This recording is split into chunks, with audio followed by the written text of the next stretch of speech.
Ladies and gentlemen, welcome back. Good to have you here. We're back for another episode of The Week here on Thursday night. Well, your old boy, Valiant Renegade, and Ron Coleman. Welcome aboard, sir. How are you?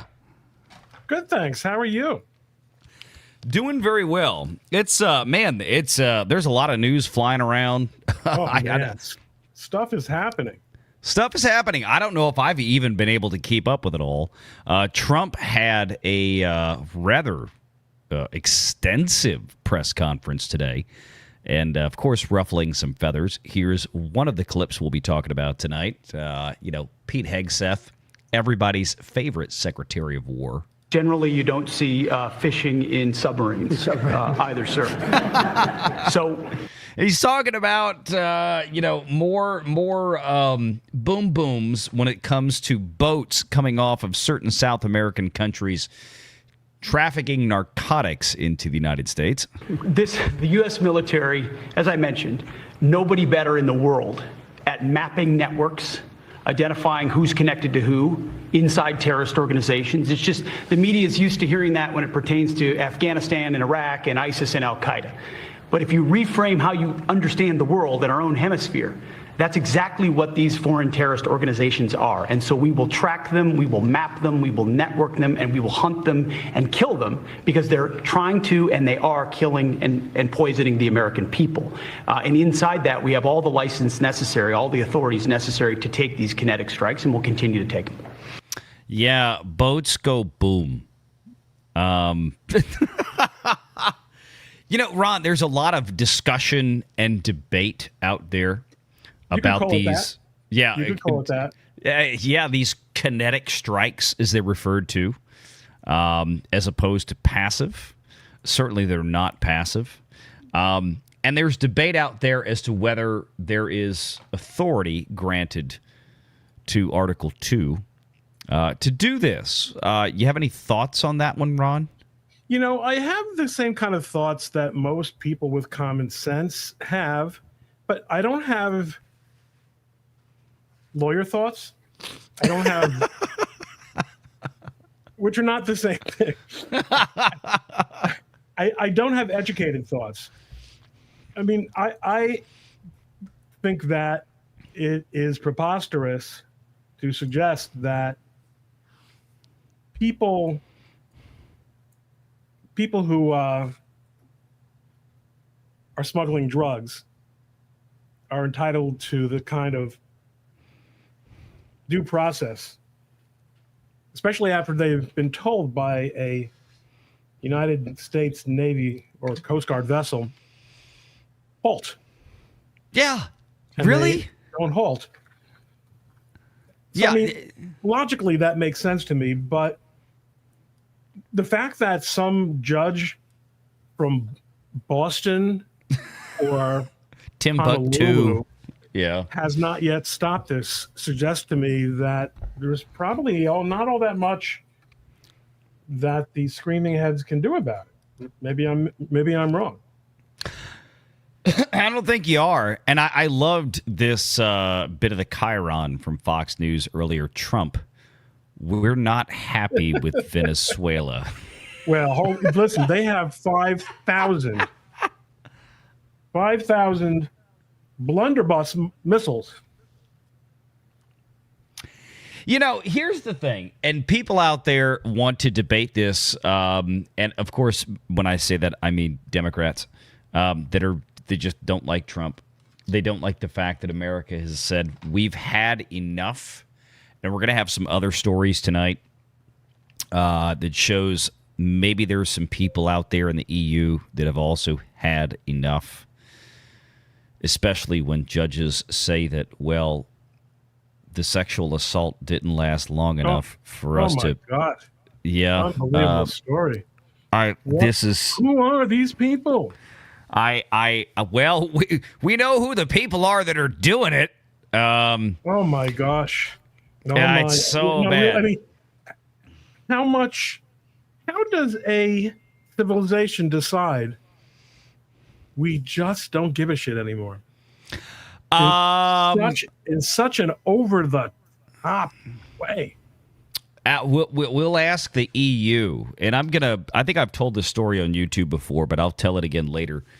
Going back to my heady days as an econ and finance major in college, when the EU was getting underway, and I had my misgivings about it, and I'll talk about that later. But back to this, Ron. Let me ask you this from the lawyer side of things, if you would care to weigh in. A lot of the debate here about Trump, which I think he's now, what have we hit? 6, 7 of these boats. We see the propaganda from places like Venezuela and so on and so forth, talking about, these were probably just poor, innocent fishermen.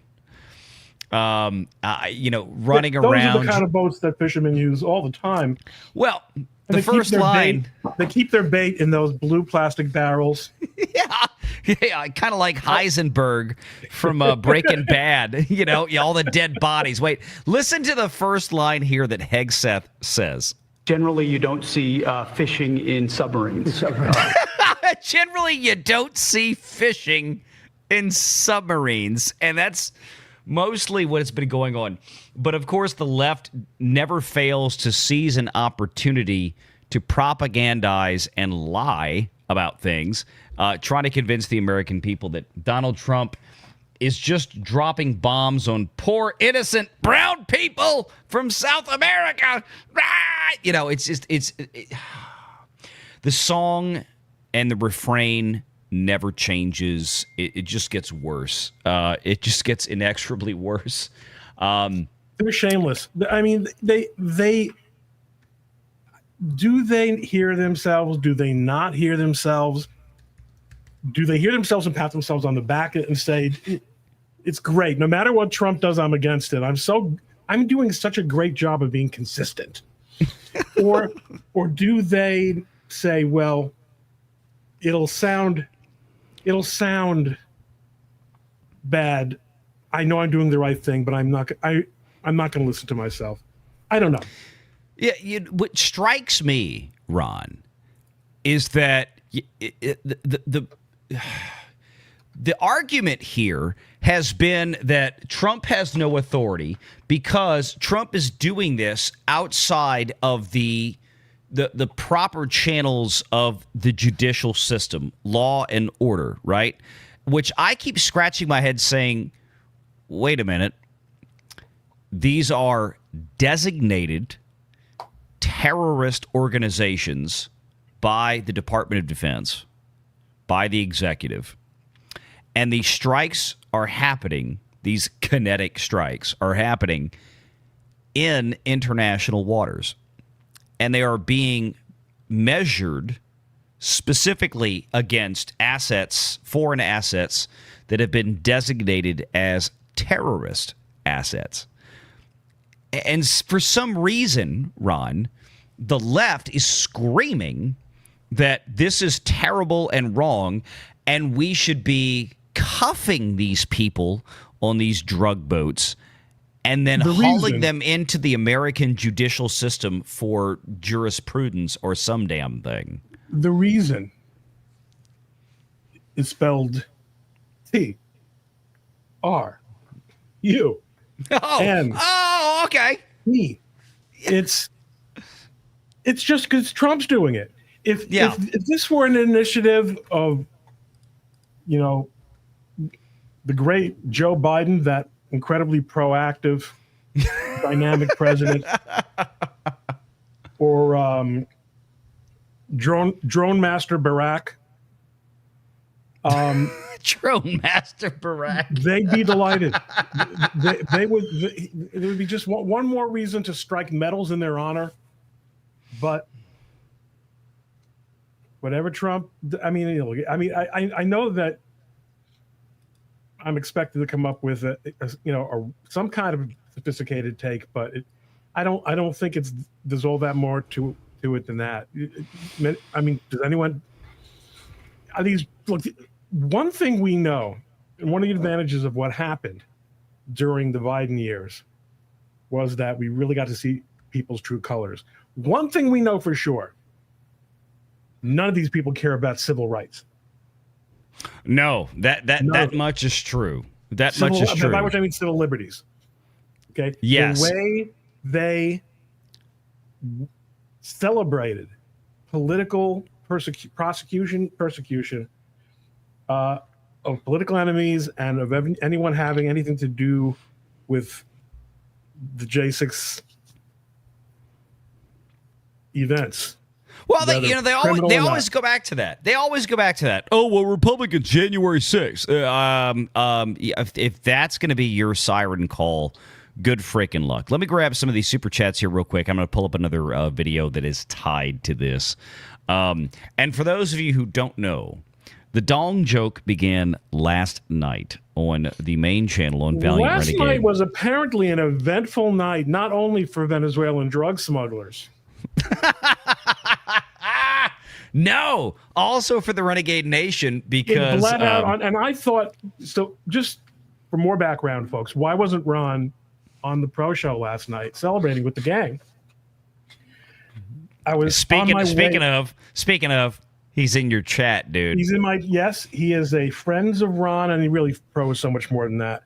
Thank you so much, Pro. Thank you so much for being a channel joiner. Ron was on the way to Boston for a court hearing that took place today. Yep. And I figured I would get to my hotel and then I would log on and, maybe a little bit late, but I made a big mistake. It's not a mistake to take the train to Boston instead of flying from Newark, but it is a mistake to save a couple of bucks and take the slow train. And I took the slow train and there was so little left. There was so little left of me. And then by the time I did kind of say, okay, well, what's going on? I saw what felon attorney said on X, and I said, dude, this looks like something I don't want to walk in the middle of. Was your slow train driven by an illegal Indian from Calcutta with a California CDL? Because, if they're not scamming your grandma out of money, they're running her over in an 18-wheeler. So I wondered. Thank you, Pro, for your support. Thank you so much, Pro. You're the man. You can chat on both channels, guys. All proceeds are shared. And, when it comes to Valiant and Ron, the vast majority of what we do goes to Danny Thomas's Children's Hospital, St. Jude's. There you go. We scratched that idea. Forget it. No. This is for ammunition. Oh, ammo. There we go. Yeah, we'll go with that. The ammo crowd will be out there. They will be more amenable to that idea. This started last night on the main channel because we had a channel fan, and I had, in all my years on YouTube, had never gotten this denomination before. And he sent in 20,000, as we found out what it was, Vietnamese dongs. So there is now a running gag of dongs on the Valiant Renegade show. And, of course, we made the joke. I said, hey, somebody out there with a VPN, switch it to Vietnam and sent.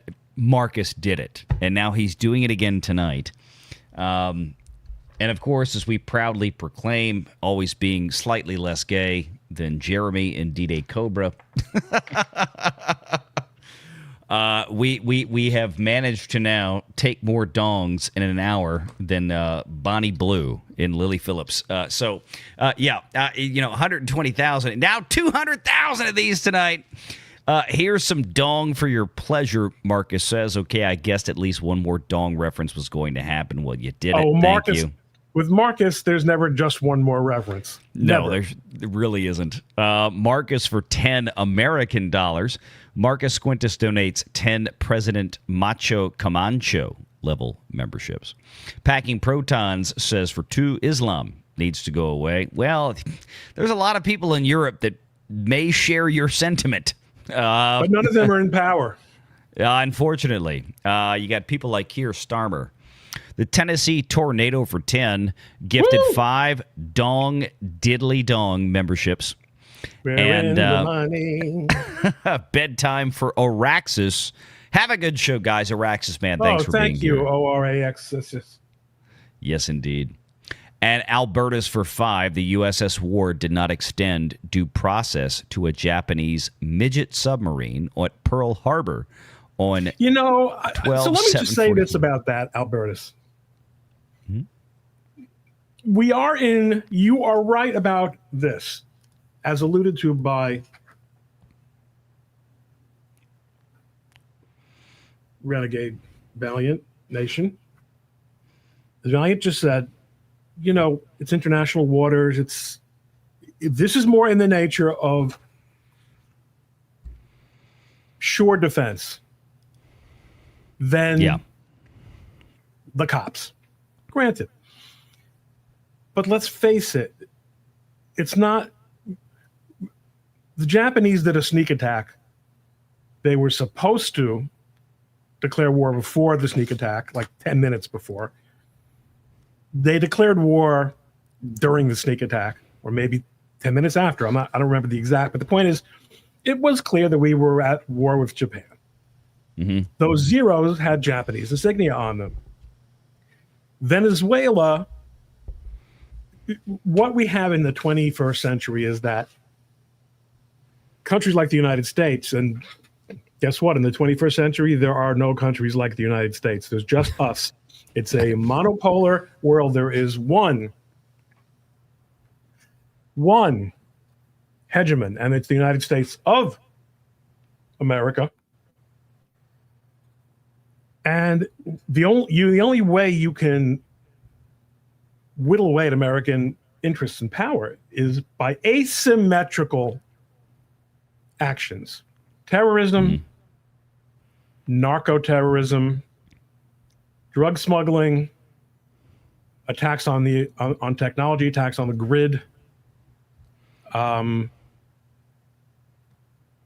infiltration into universities, all the things.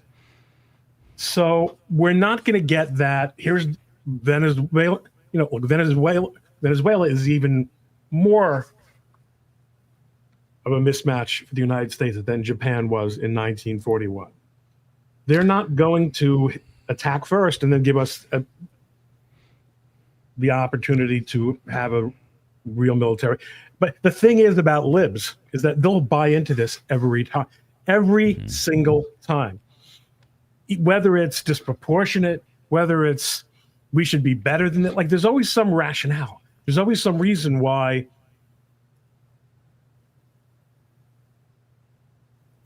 asymmetric actors are supposed to be allowed to get away with attacks on us. Trump is saying no. Yeah, there's a reason, Ron. You're on the money. There's a reason why the left demands that basically we stand down. And that is because when they go to guerrilla warfare tactics, I think you're right. In the 21st century, we should not be expecting countries like Venezuela to come up and ride up to our shores in uniform with patches on their shoulders with the country flag on it to say, we're here to invade, right? This is guerrilla warfare.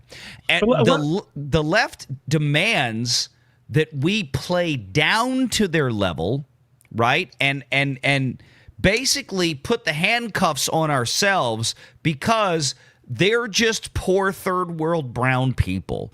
That's literally what the left believes and thinks. They're allowed to come in because they're deprived, Officer Krupke. Yeah.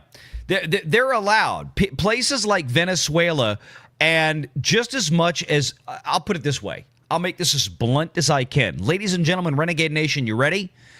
The drug cartels of Mexico and the drug cartels of Colombia and Venezuela and so on and so forth are no different than the proxies of Iran like Hamas.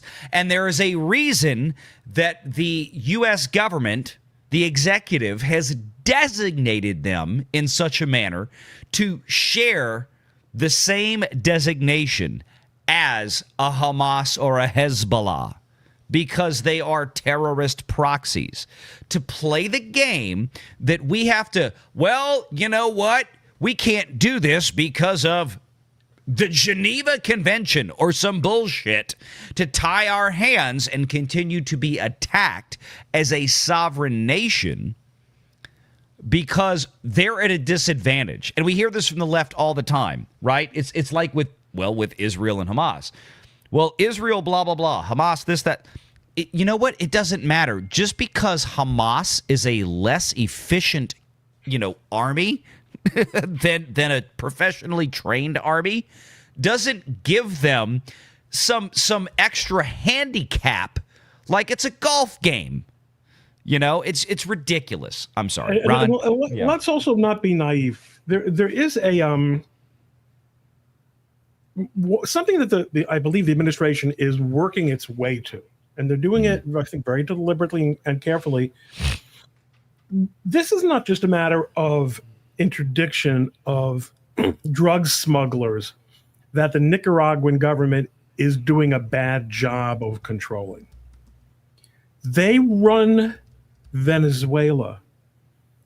The smugglers run Venezuela. Why? Because Venezuela has no way to make money anymore. Oil prices fell. Venezuela lived high on the hog for decades on oil. Yep. Now the United States doesn't buy oil from Venezuela and has imposed other sanctions on Venezuela. Venezuela has very little else to offer the world. Yeah. It is a dictatorship. It is a communist dictatorship. It's not like the Soviet Union. They don't really make him like that anymore. But there's no realistic chance of democratic change in Venezuela because it is a drug dictatorship. Yeah. Or they have a word for that, a narco dictatorship. Yeah, narco terrorist, narco dictatorship. Someone in the chat, I'm sure, will come up with the word. There's going to this. So the point is, this is, in fact, it is asymmetric, but it's not the use of the military to do things cops do. Mm-hmm. No, this is stuff the military does and should do and only can do. And in fact, remember, it was Barack Obama who wanted to treat 9/11 as a law enforcement issue. Mm-hmm. Instead of acknowledging that it was asymmetric warfare against the United States. In that case, it was warfare that was being waged by, to some large extent, certain members of the Saudi royal family. It was not in the national interest, according to those whose job it is to determine the national interest, and you can disagree with them, to acknowledge that fact. But that's what happened. Well, it was the Saudis. And the Saudis cleaned up their act considerably, in my humble opinions, at that time. But I think you're right. No, and look, I think you're dead on. And to your point that you just made, let me add this. It's a deliberate downplaying of facts. It's a deliberate gaslighting of facts, right? To take terrorist actions, and I think these cartels have been righteously designated as terrorist orgs, not only to give the executive power to go out and enforce the protection. The most sovereign and sacred duty of Article 2 is the defense of the American people from foreign and domestic adversaries. But when you have, like you said, Obama wanted to run these people through the American court systems, these foreign nationals, these foreign terrorists, that was the joke. Because what he was trying to do was to say that somebody like an Osama bin Laden out there is no different than your down the street ghetto thug who just shoplifted at Target, or something like that. We're going to give them the same American jurisprudence, even though they're not Americans, right? And this is the problem.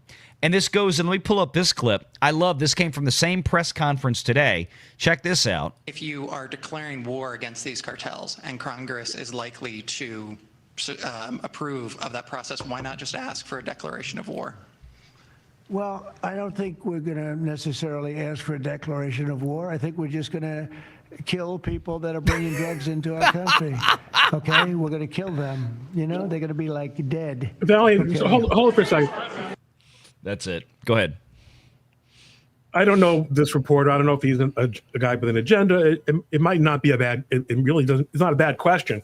But Yeah. remember, there's a chorus of proper opinion that says, "How can you declare Antifa a domestic terrorist when we don't even know what they are?" But they're not just an real, idea. Ron. They're not real. Antifa's not real. Jimmy Kimmel told me so. So we're now going to declare war against cartels. First of Right. all, we don't really know. We don't really know who they are. They're at least as amorphous as Antifa. And second of all, I could be wrong about that. In fact, they probably are very well known. But then again, we also have a pretty good idea. As Harmeet Dillon said in a fantastic tweet yesterday, she has been listening to our friend and our former client, Andy No, about the extent of organization and infiltration of Antifa into American institutions. Yep. And she tweeted, "I had no idea just how deep these people have gotten into the system." Okay. My point is, yes, we know about Antifa, yet people claim it's amorphous. Problem number two is, I don't believe, and I'm not an expert on this aspect. I'm not an expert on hardly anything. I mean, I know a lot. I know more than almost anyone listening. I'm like the Mike Israetel of your life. Give me a year and I'll be better at whatever you're best. I'm kidding. Different channel, different beef. I'm sorry, guys. And then, I don't think that you can declare war on a cartel. I think a war, by definition, is a state, a sovereign versus state, a sovereign country. state. Yeah, Right. I agree with you, and that's why I Unless thought he's asking, why don't we declare war on Nicaragua? Well, that goes back to our question, not Nicaragua. Right. You see, my Cold War head is still. I know, old 80s Venezuela, right? Well, because we don't have a beef with Venezuela as a state. It's like saying we're going to declare war on what, the Sandinista, or we're going to declare war on, you mentioned Nicaragua. I mean, we went down to Grenada, the 5-second war. It was a military action to secure the safety and the sovereignty of the state, right? And the way one of the things that the founders did when they wrote the Constitution was acknowledge that for all the disadvantages of monarchy, one of the things that was good about monarchy was that the king could take action to defend the nation without asking for anything from the governed. Now, he usually had to ask for money, but in terms of ordering, being the commander in chief of the Royal Navy or whatever else it was, he could act. Yeah. So the president was given the power to act. I'm not even talking about the National Guard stuff. That's a congressional power that was delegated by Congress to the president, which the Ninth Circuit understands. Imagine that. Yeah. But in the international sphere, state to state, everyone understood. Declaration of war is one thing. You need Congress to do that. And yeah, it's not really clear what the difference is, except that you have there are all kinds of war powers that the president has. But can the president tell the armed forces to protect the United States without asking permission? Of course. You would think, We have a guest joining us here, and just perfect timing because we're about to get into some more fun stuff.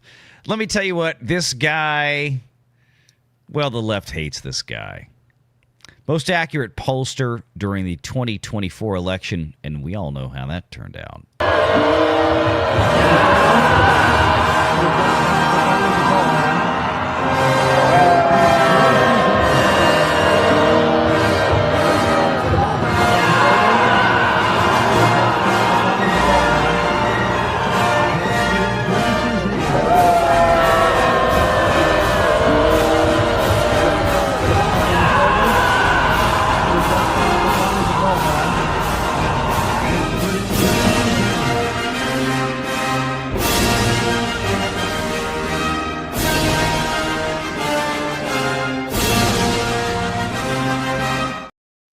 Ladies and gentlemen, Mark Mitchell from Rasmussen, welcome aboard, sir. Great to be back, Valiant. Mark, It's been a turn long on time. the light. Turn on the light in that room.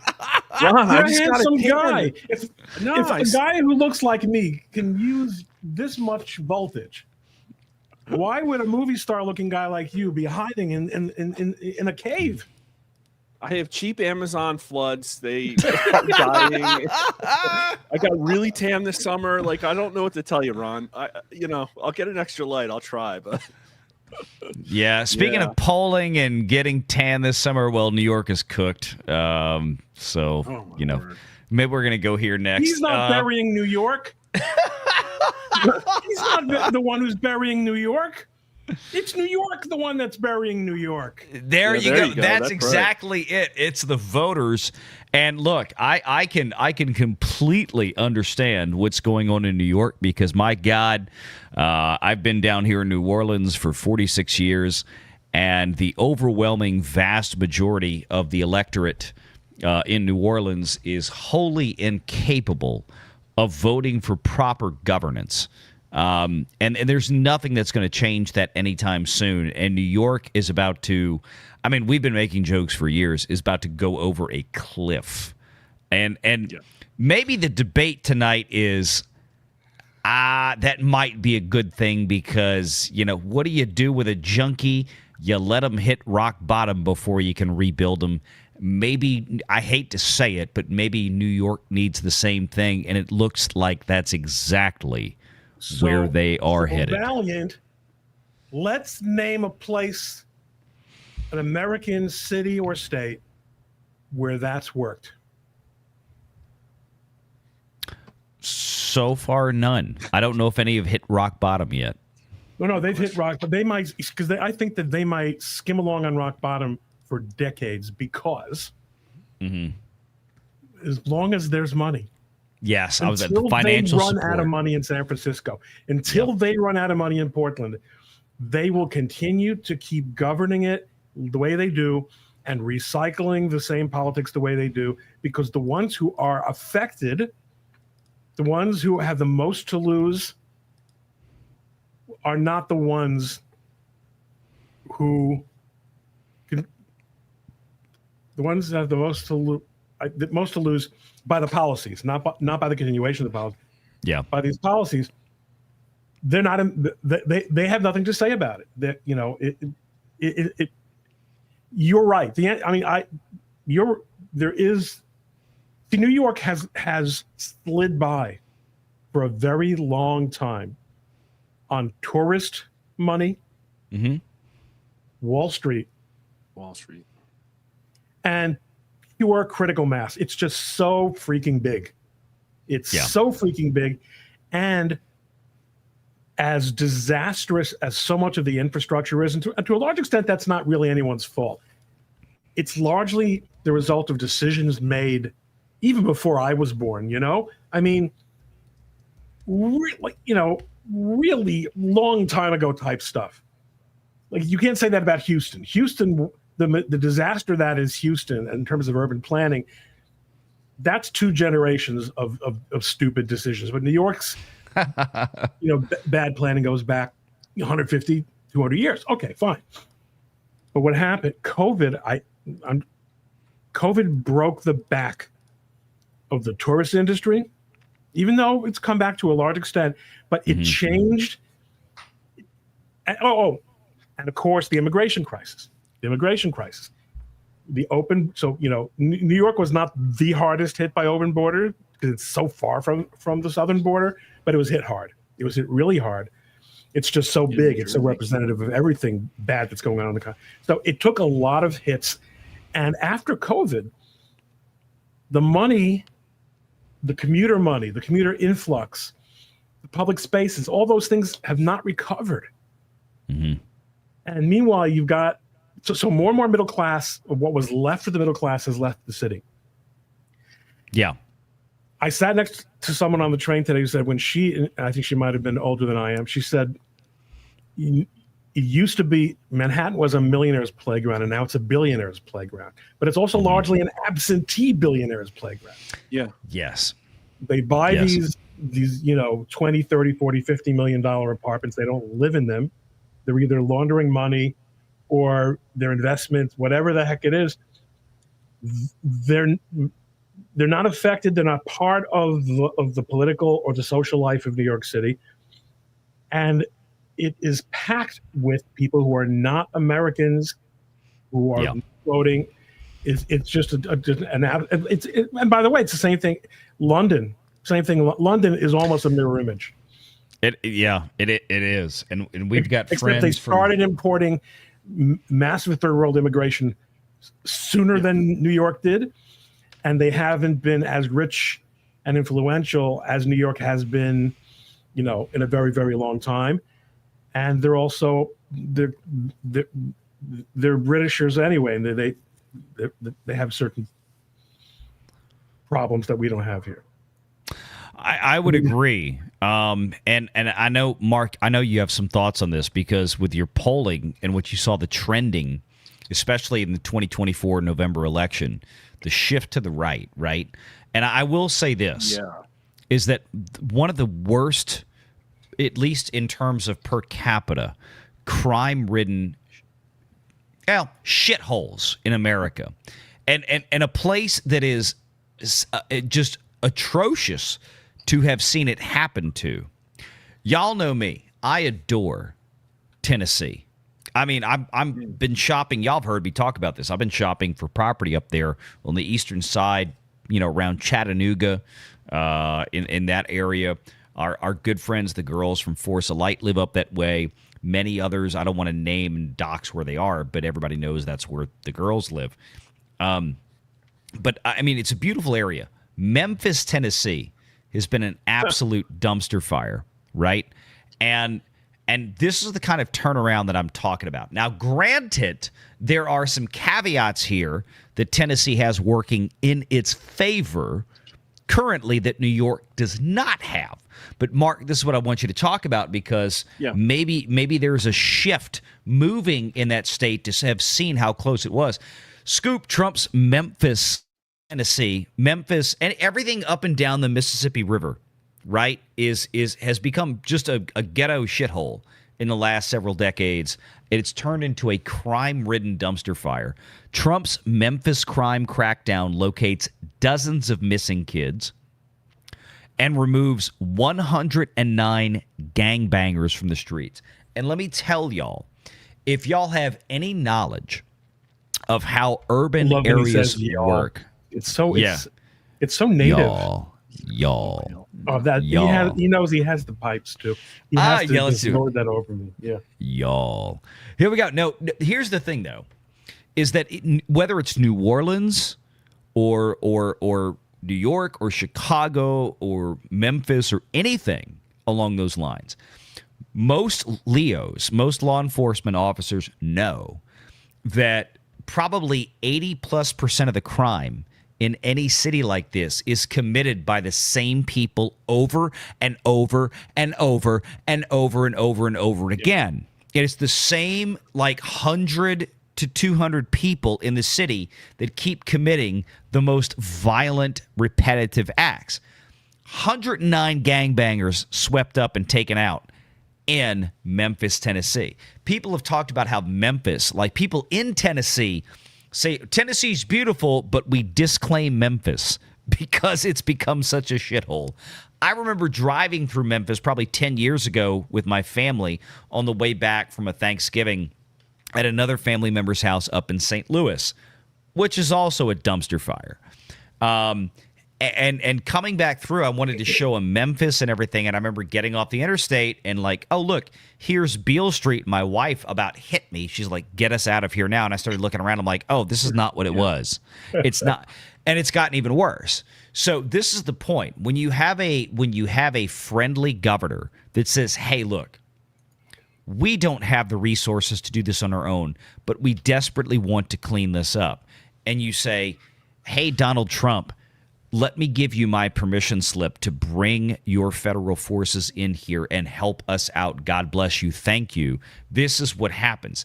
Now, Mark, is there a potential that at some point in the not terribly distant future, and I'm not saying next year, 2 years from now, maybe not even, 3, 4, 5 years from now, but we saw something in this country in November of 2024 with the shift to the right, including New York, including New Jersey, right? What is the potential? New York City, I think, is done. But what happens if the governor's mansion one day in the not terribly distant future flips? Is it possible? There's so much to react to here. And a lot of these are new thoughts that I haven't had a chance to fully explore. And I'd like your reactions to them as well. Mm-hmm. But I'm trying to look at November of 2024 with a little bit finer nuance. And it is correct that Republicans did just about as well as Donald Trump, and that Donald Trump outperformed what people expected, and that he did way better in some blue areas than people expected as well. One of those the reasons is because in our polling, which doesn't necessarily exactly reflect the exit polls, because I think the exit polls have problems, is that about 40% of Trump's support came from Democrats and independents. And so for the Republicans to do as well as they did, a lot of that is, well, I'm voting for Trump, and I guess I will give him his party as well. But that doesn't necessarily mean that everybody's turning Republicans. Now, we have had an uptick in registration. The country is still relatively split. Donald Trump built a big coalition. But the problem is that increasingly in the polls, it does not look like America is conservative. It just really doesn't. And I think we fundamentally know this. If you look at the left and you say, like, what are their core beliefs? They sound like luxury beliefs. It's like, let's abort late-term babies. Like, let's turn ourselves into a different gender. It's like that stuff is only stuff that you can do if you can separate yourself from the wreckage, which is one of the reasons why I think wealthy liberals are still voting for liberals, is because they figured out a way to either financially or mentally compartmentalize themselves away from the damage of things like soft on crime policies. And so the idea of hitting rock bottom, like, I don't know if we're going to get there, because Biden's administration was bad, and yet they still everybody convinced themselves that they liked Biden. Now, the big harbinger of, I think, danger is that, look at the generic ballot. We expect the Democrats to be up. They're up very small. Maybe that'll mean it's a close election. Maybe there's a lot of gerrymandering. Maybe there's stuff that's going to happen with Dominion. There are a lot of reasons why the Republicans might do well in 26. But if you look at Gen Z, I did a poll of people under 40, and it was catastrophically bad. People who voted for Trump overwhelmingly support socialist policies. They think the economy is unfair. This is Trump voters under 40. They think the economy is unfair. 3/4 of them want to nationalize major industries. Almost 60% of them support excess wealth confiscation. Very few of them say no when asked if there should be income caps. And so I think that 28 is going to be about economic populism, and the Democrats have an edge there. We just polled, and I don't have to go into the details. This isn't out yet, but 58% of America wants more economic populism. Only 27% disagrees. And the Democrats are plus 20 on being the party of economic populism. So I think this comes back to Mamdani. And if you look at this guy, he's got a charisma that others lack. He seems like he's perfected the ability to answer questions well and have accountability slide off him like water off a duck's back. And that's something that Kamala Harris didn't really have. and he's going to win by a lot. So everybody's going to be looking at him. He's young. like Obama. Yeah, he's very He's Obama. like Obama in that respect. Not really particularly bright or original, but smooth and clean and articulate. A credit to his race. And Except liberals when he's feel food with his fingers. great. Right. They feel great voting for guys like this because it reminds them of how progressive they are. That's right. They remind themselves of how progressive they are by constantly resorting to the soft bigotry of lowered expectations. Yes. So the problem is I think that Trump and Vance have the right platform. I think I would prefer if they were more aggressively economic populist, and I think Vance is. Yeah, there it is. What do you do after that?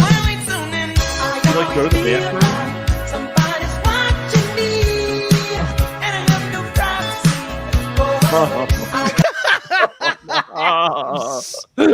Oh, that's beautiful.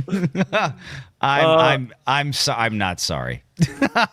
Just I didn't do the meme. It was just out there. So since you mentioned it, yeah.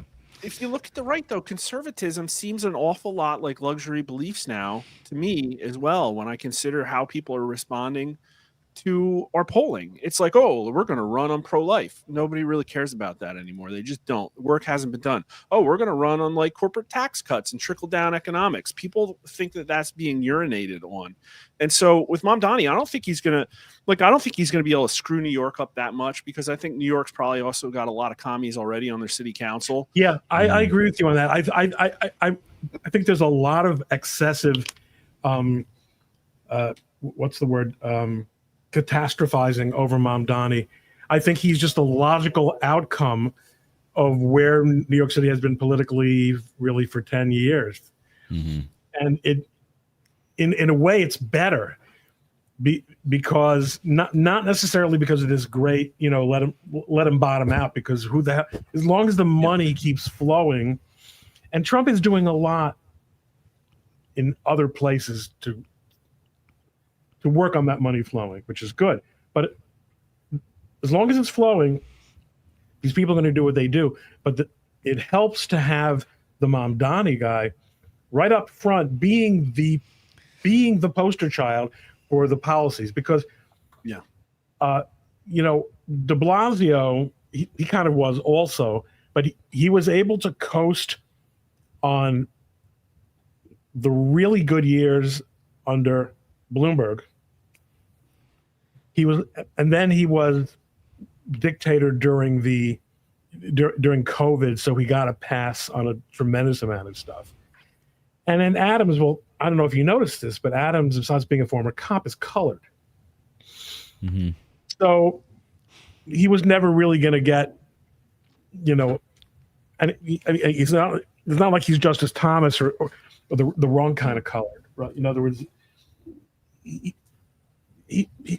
wasn't Republican, so no, he already served the Democrat base. He's going to be out and about, and let's see what he's for.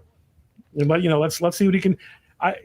I'm not losing any sleep whatsoever. I'm not withstanding the fact that I live across the river.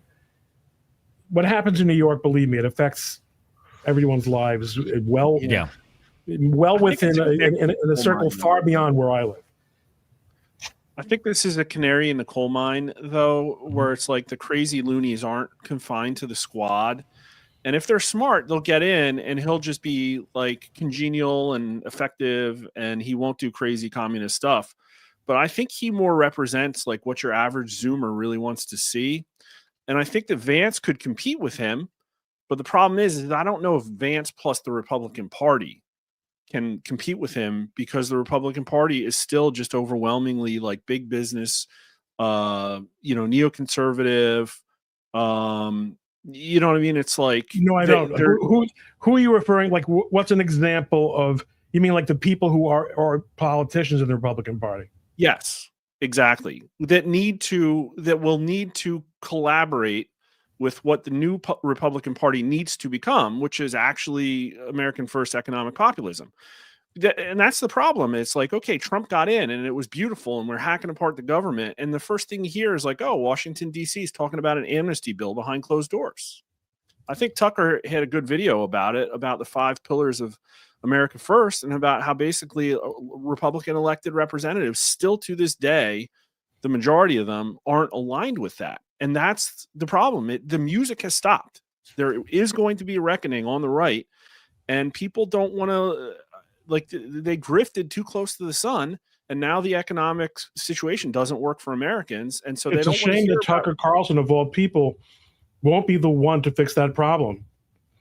No, he can't. Well, that's my point. Is nobody, like, who can? No, but right? he could have been a really important leader in enunciating that, but he has turned off so many people with his crazy, his obsession with Israel. Forget about even where he comes out in Israel. Yeah, it's the only thing he talks. It comes up constantly. Yeah. And this whole stuff makes me mad. Like, Ron, like, kind of how I see it is that, like, I feel like we should evaluate people based on the idea you present. And I think that Twitter has given us that capability to do it. And I try and do it when I interact with people as well. Because most people, I don't know what weird stuff somebody like James Lindsay said. I don't know what some of these people say. But if they present an idea, I'll respond to it. But what I see, and I'm not picking on the Israel issue, I think it's happening on many issues. And just recently, and where I first saw it was when Ron DeSantis was trying to undermine the Trump campaign. And all of a sudden, all these people came out of the woodwork, and they're like, oh, well, Trump's not 100% anti-abortion, and so he can't be president. DeSantis is the true conservative. And they were, like, gatekeeping over an issue that was making things objectively worse for the right. But Mark, but you know what else? And what that then turned into? This McCarthyism among Trump supporters for anyone who at any point was a DeSantis supporter or even asked the question, hey, would DeSantis be a better candidate maybe? It was brutal. It was and it continues and to this day and it overtook institutions like the New York Young Republican Club, which has had a smashing week as well, which I at the time was very involved in, and that was when I started stepping away from it. I said, this is supposed to be a Republican club, not a Trump club. Mm-hmm. Like, people are why is the official New York Young Republican Club communication apparatus being used to trash DeSantis and DeSantis supporters? That's a terrible idea. So, Mark, you're right. That happens a lot. My point about Tucker, about Tucker was not let's dismiss what you just quoted him as saying because we know he's an anti-Semite. My point was, because he's an anti-Semite, he's lost the ability to be the kind of spokesperson that Rush Limbaugh was. That's it. What you just said, I think that's bang on, and I think you're right. Is that there's too many people on our side of the apparatus that have, I guess, sacrificed principle and dogma, right, for personality. And I'm not saying there's anything necessarily wrong with personality, because I don't want people to misinterpret this as me, crapping on Trump or whatever he's doing, right? We can all have our agreements and disagreements about the way that Trump may convey certain things, and that's fine, right? I happen to think a lot of what he does is really funny and entertaining. But, like you said, for the New York Young Republicans, when they have become not an arm of the party or the conservative ideology that you would surmise is supposed to be directing their entire organization, but that they become a mouthpiece for one individual, and then at the same time smashing other Republicans, right? What was the 11th? That in nuance. Yeah, right. What was the 11th commandment of Reagan? Thou shalt not bash other Republicans, right? So I still kind of take that to heart as an old Reaganite myself. I'm sorry, Mark. Okay, go ahead. We're kind of talking in circles. So I sat down with J.D. Vance, a couple of months ago, and I asked him this question. I said, Donald Trump's going to lose political capital. And right now, MAGA is basically the core agenda of the right.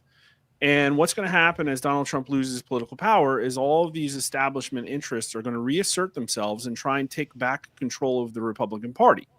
And I asked him, what do you think the Republican Party should be? And he said, laser focused on economic populism. And I said, okay, that's great, but that's not what the Republican Party is. And so something has to replace MAGA in order to keep the Republican Party focused on the things that will help it win elections. Mark, I'm sorry. I don't mean to interrupt, but can I ask you a question for, my own edification, frankly, and I think the audience's too. Could you elaborate a little bit on what economic populism is? Or at least in terms of what your polling is. In that conversation, I was expressing anger about the state of Washington, D.C., and how globalism stole the future of America's children. And I lamented how Washington, D.C. was occupied territory by a corrupt, globo-homo, uniparty kleptocracy. And he laughed at me and Subramian said, oh, look, he talks like you.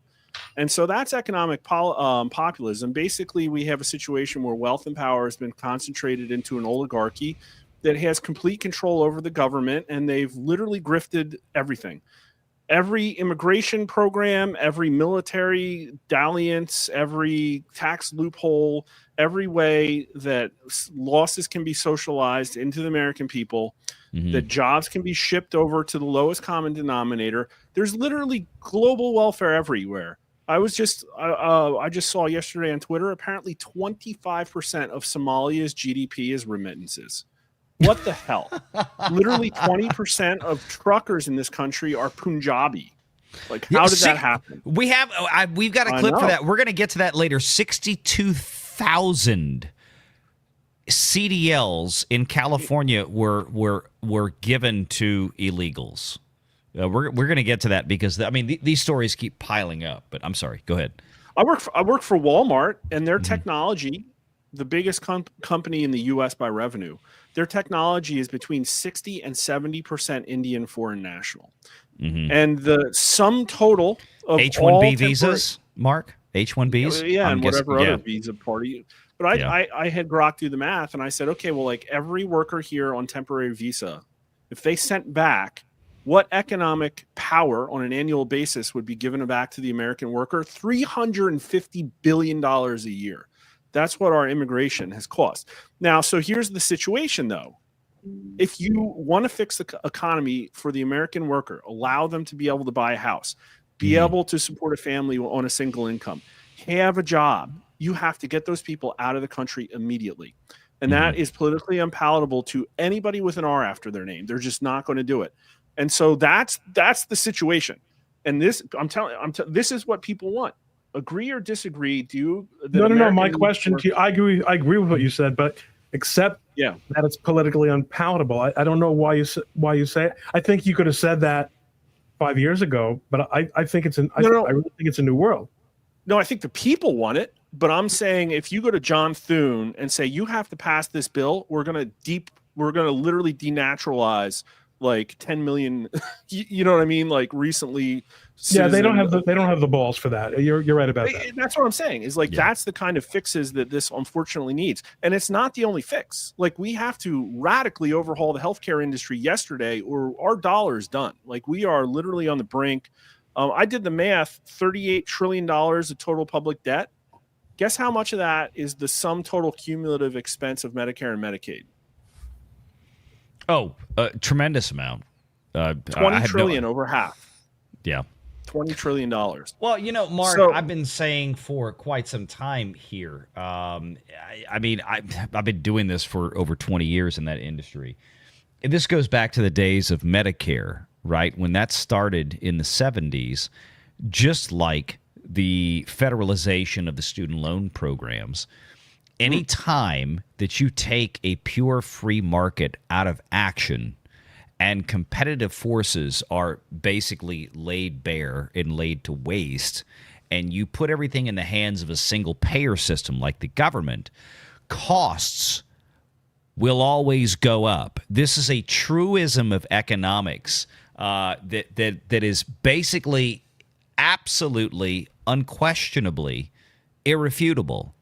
And I mean, the cost of medical care in this country was fairly steady to the overall average rate of inflation, the CPI, for the longest time, decades in this country. And then we hit the 70s, and guess what? Boosh! I mean, the spike just went through the roof, because when you have 80% of the consumers of an industry, which in the case of Medicare is 65 plus, consuming 80% of the resources of that industry, and it's all being paid down through the government, the costs blew up. Guess what? When they did the college thing and we federalized student loans, and there was no longer regular market forces dictating, hey, you know what? We don't think at our bank it's a good idea to loan you $100,000 to go get a DEI gender studies degree because there's nothing out there for that, and it's a bullshit degree. When it went to the federal government, all of a sudden, what did we see? Colleges and universities around the countries exploding the number of programs they would offer that had literally no educational merit or economic merit from when they graduated college to where they could apply these degrees in real jobs. Entire industries had to be invented out of thin air overnight, specifically things like DEI, which has destroyed much of corporate America, because all of this went to government funding. So this is kind of one of those things where there has to be a reset where we get back to market forces from that perspective. There are so many moving parts here. And the good thing about Mark and you guys is like Mally, you really got your arms around the economics and the business considerations. And Mark, you're talking to people, and seeing the trends that motivate people instead of, there's a tendency among super geniuses like Wile E. Coyote and myself. Genius. Yes. To just sort of intuit things. And if you're super genius, unless you're trying to catch a roadrunner, you often get away with it. But you guys pick up the hood, and look underneath, and I appreciate that. Well, Absolutely. I'm just trying to predict what's happened like everybody else. And I think most people would have said, well, Trump might finally be the preference cascade that makes leftists give us, because I think we need, quite frankly, we probably need 66 votes in the Senate to really fix America the way it was designed to be fixed. You need to be able to impeach judges. And quite frankly, 60 votes isn't enough. You probably need 64, 65 for a couple of people who are bought off, right? We'll call that, Mark, filibuster plus. Yeah, right. Yeah. That's the preference cascade. And if Trump, I don't think that Trump's going to be able to get us there. I think everybody's very clear that that's what's going to happen now. The Republican Party isn't able to, and they bear some blame, but not 100% of the blame, isn't able to support his legislative agenda. They just can't. I think John Thune actually wants to use the nuclear option, but he just doesn't have the votes because he's got a couple of corrupted Republicans. I really think that he said something that implied that to me. And then so we aren't going to be able to make the changes we need to avoid the impending economic collapse. I think that's fair to say. There will be a bond vigilante puke. There will be something that happens. Or massive total global war. Or let's hope not. Or people start breaking the law. That's the Fort Sumter. We have Fort Dumter up in Chicago and Portland, right? Are we talking about the regular thing that we're used to, or are we talking about vigilantism? No, I think people have posited about what civil war looks like in this environment, and I think it's much more likely than revolution. And I think it is civil war. We're having civil war right now. Yes. Portland is Fort Sumter. Yeah. Yeah, open defiance of the federal government by people in authority. 100% agree with you. But in the case because of they want Portland, to keep their slaves. Well, there's that. It's not the shot heard around the world. In the case of Portland, it's the fart heard around the world. But, we can go with that. Gentlemen, hang tight. I have got to get some of these super chats. We've had some great supporters out there, been very patient. Hang tight. And you know what, guys? This is always a safe space. Bulletproof windows. Troll safe doors. My safe space. How's that? What would you say you do here? Archer Merchant for 5. I think Newsom called in the National Guard for food banks because he lost the challenge to keep them out of California, so now he wants to look proactive. I think Gavin Newsom is about as useless as Kathleen Kennedy. Hawaii Dragon Star, one of our longtime supporters out there, thank you, good sir, for $5. Isn't international maritime law allows summary summary execution for pirates. You couldn't type it out in chat. I got you. They can be deleted without due process. Can Ron speak about Smash, JT, and 4chan? I don't know if we have time to go into a long conversation on Smash and 4chan, but Ron, what about the other stuff there? The other stuff there, these aren't pirates. They're not pirates. Stop other seagoing traffic and do things, bad things, to raid them. They steal their ships, they steal their people, whatever. Yeah. These are smugglers. And smugglers is an old problem, but it's not piracy. Smash, JT, thing like a flaglet vessel or something. Wait, sorry, Mark, what was that? Say it what was again. the question? I was in the Navy for a while. I think I remember it's like if you're not flying a flag in international waters, you're declared a stateless vessel. And then there's a list of things that apply to a stateless vessel.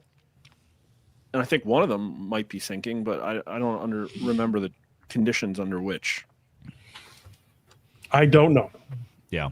And I read all the Master and Commander books. I was about to say, Ron, you know who could answer this question is any random sovereign citizen, because they always talk about, am I under admiralty or maritime law when they go to court and they try to pull SovCid shit. So they should certainly know the answer to this. We'll put it to a SovCid out there in the chat. Marcus Quintus for 5. Leftists didn't have a problem with Obama drone striking U.S. citizens without due process, so screw it with JDAMs, the drug smugglers, just saying. Thank you, Marcus, and thank you for all the dongs tonight. Stitch! Sorry that I'm late. What did I miss? The show so far. But no, dude, we're glad you're here. Thank you so much, Stitch. And Archer says for 2, dongs sounds like a Netflix show. Albertus for 5, the American left has as its policy to destabilize American society. They are on the side of the terrorists and the drug smugglers. And it's funny, Albertus, I'm sorry, Albertus, because that's one of the things I was going to talk about later tonight. That is something that's a hallmark of the left, is to destabilize moral Judeo-Christian Western society. I mean, that has long been the rhythm. And it's happening here in the States. It's happening in the EU. Certainly far more pronounced, I think, in the EU than here. So thank you. Bad news for 50 Danish krona. It's always ever only the loser that whines about overkill. Yeah, especially Venezuelan drug smugglers in submarines that get blown up. They were fishermen. Archer for 5. For Ron, I'm curious what he thinks might be next from the White House, given there are now deaths related to the immigrant licenses Newsom supports in California. Well, I tell you what, we'll get to that story here shortly. Hold that thought. We'll get back to that, dude. Thank you so very much. But that is certainly one of the things I think we're going to talk about. Marcus Quintus for $5. I remember the SNL skit where they did a volume of encyclopedias with a book for each hour of the invasion of Grenada back when SNL was funny. Yeah, remember when Chevy Chase did the Gerald Ford skits? And it was just funny. It was, Garrett Morris would walk into the Oval Office, Mr. President, your wife has asked that you turn up the music so the rest of the White House can enjoy it. And Chevy Chase walks over to the record player and turns the volume down. I mean, it's just like simple, stupid. That's when it was funny. Gerald Ford, who went to Michigan and Yale Law School, so much fucking smarter than Chevy Chase, who snorted his career up his nose. But that's I get it. Let's make fun of the guy who bumped his head on the helicopter. Right. I will say though, Valiant, it was funny. We all enjoyed it. But that's just it wasn't mean. I don't know that it wasn't mean. It wasn't the hatred. It wasn't. Okay, there you go. It wasn't the hatred that is today's comedians. But Valiant, they hated Nixon like that. They really did, and that was the paradigm. That was the paradigm, and I've written a lot about this. You won't remember. How the hell do you even remember this? But that election between Ford and Carter was this close. Close. Yeah. And Chevy Chase didn't. Now, here's the difference. In other words, Chevy Chase didn't do any favors for Gerald Ford. You know what else? They made fun of Jimmy Carter. They made fun of Jimmy Carter. I've got lust in my heart. Like Saturday Night Live didn't make fun of Joe Biden. Yeah, No, not in the modern era. No. They kissed his ass. That's the difference. Is that back then, whoever was in the White House got memed, right? Right. And because it was popular. Clinton, it was think of funny. all the stuff they did on Clinton. Oh, dude, Phil Hartman, wasn't it? Wait, no, was it Phil? No, Phil Hartman did Clinton. No, it wasn't. Who was the guy who kind of looked like him? But he, Colin. Was it Colin Farrell? Yeah, Colin Farrell. Yeah, not Will Ferrell. Colin. Yeah, I don't think they were related.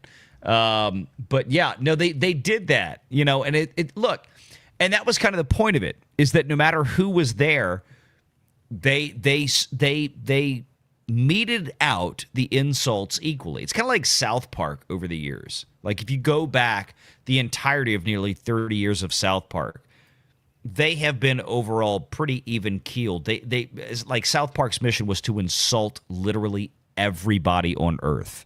That's just what they did.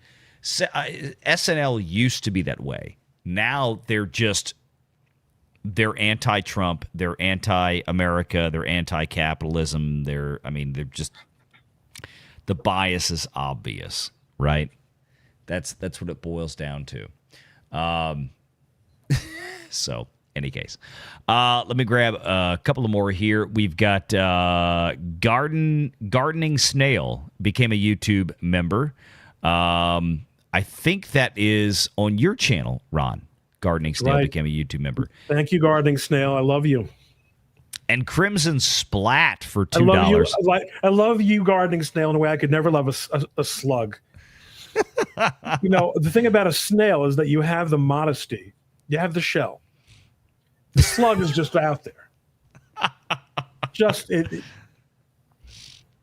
Crimson Splat, I thought you sent those idiots from New Orleans to Houston. We did. That was back in 2005 after Katrina, but some of them came back. That's kind of the problem.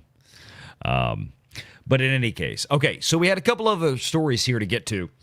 Mark, Ron, anything that you wanted to add to that last part of the conversation that we just went through? Well, I'm just thinking back to, the ebb and flow of Republican and Democrat presidential politics and the legislatures just haven't really seemed to change much over time, just grinding away. But every time the Democrats got into power, it seemed like some critical part of some major orchestrated plan got put through. You know what I mean? Like Medicare, Medicaid seemed great, literally destroyed our finances. Hart-Celler got passed in 65, right? That happened then. Like a lot of stuff was happening in the 60s. Now, America was different. The discourse was different. We treated each other politically very different because there was a shared culture. And Matt Walsh had a really great video yesterday, I guess. Oh, Matt Walsh. What? I'm making it. If you're going to refer to Matt Walsh, I'm going to tell you why I don't like Matt Walsh. I love Matt Walsh.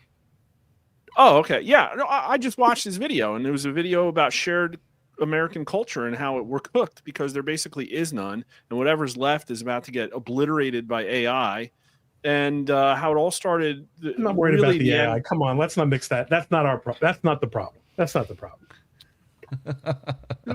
We have many problems. Is the argument that because there's the AI, we no longer have great, like there's no longer going to be a need for a node of creative enterprises like the old Disney? No, it's like the cherry on top of a trend of America not having a shared cultural experience anymore. And so if you look forward, it's like the fourth turning tells us that these institutions are going to crumble and have to be rebuilt, and that we have to be reforged on the other side of that into a first turning where we have social cohesion and strong trust in institutions. And that's going to be really hard to do if there's literally no social glue to hold Americans together. And the way you know this is because if you think back to early 2000s, people would go to work and talk about a movie they saw at the water cooler.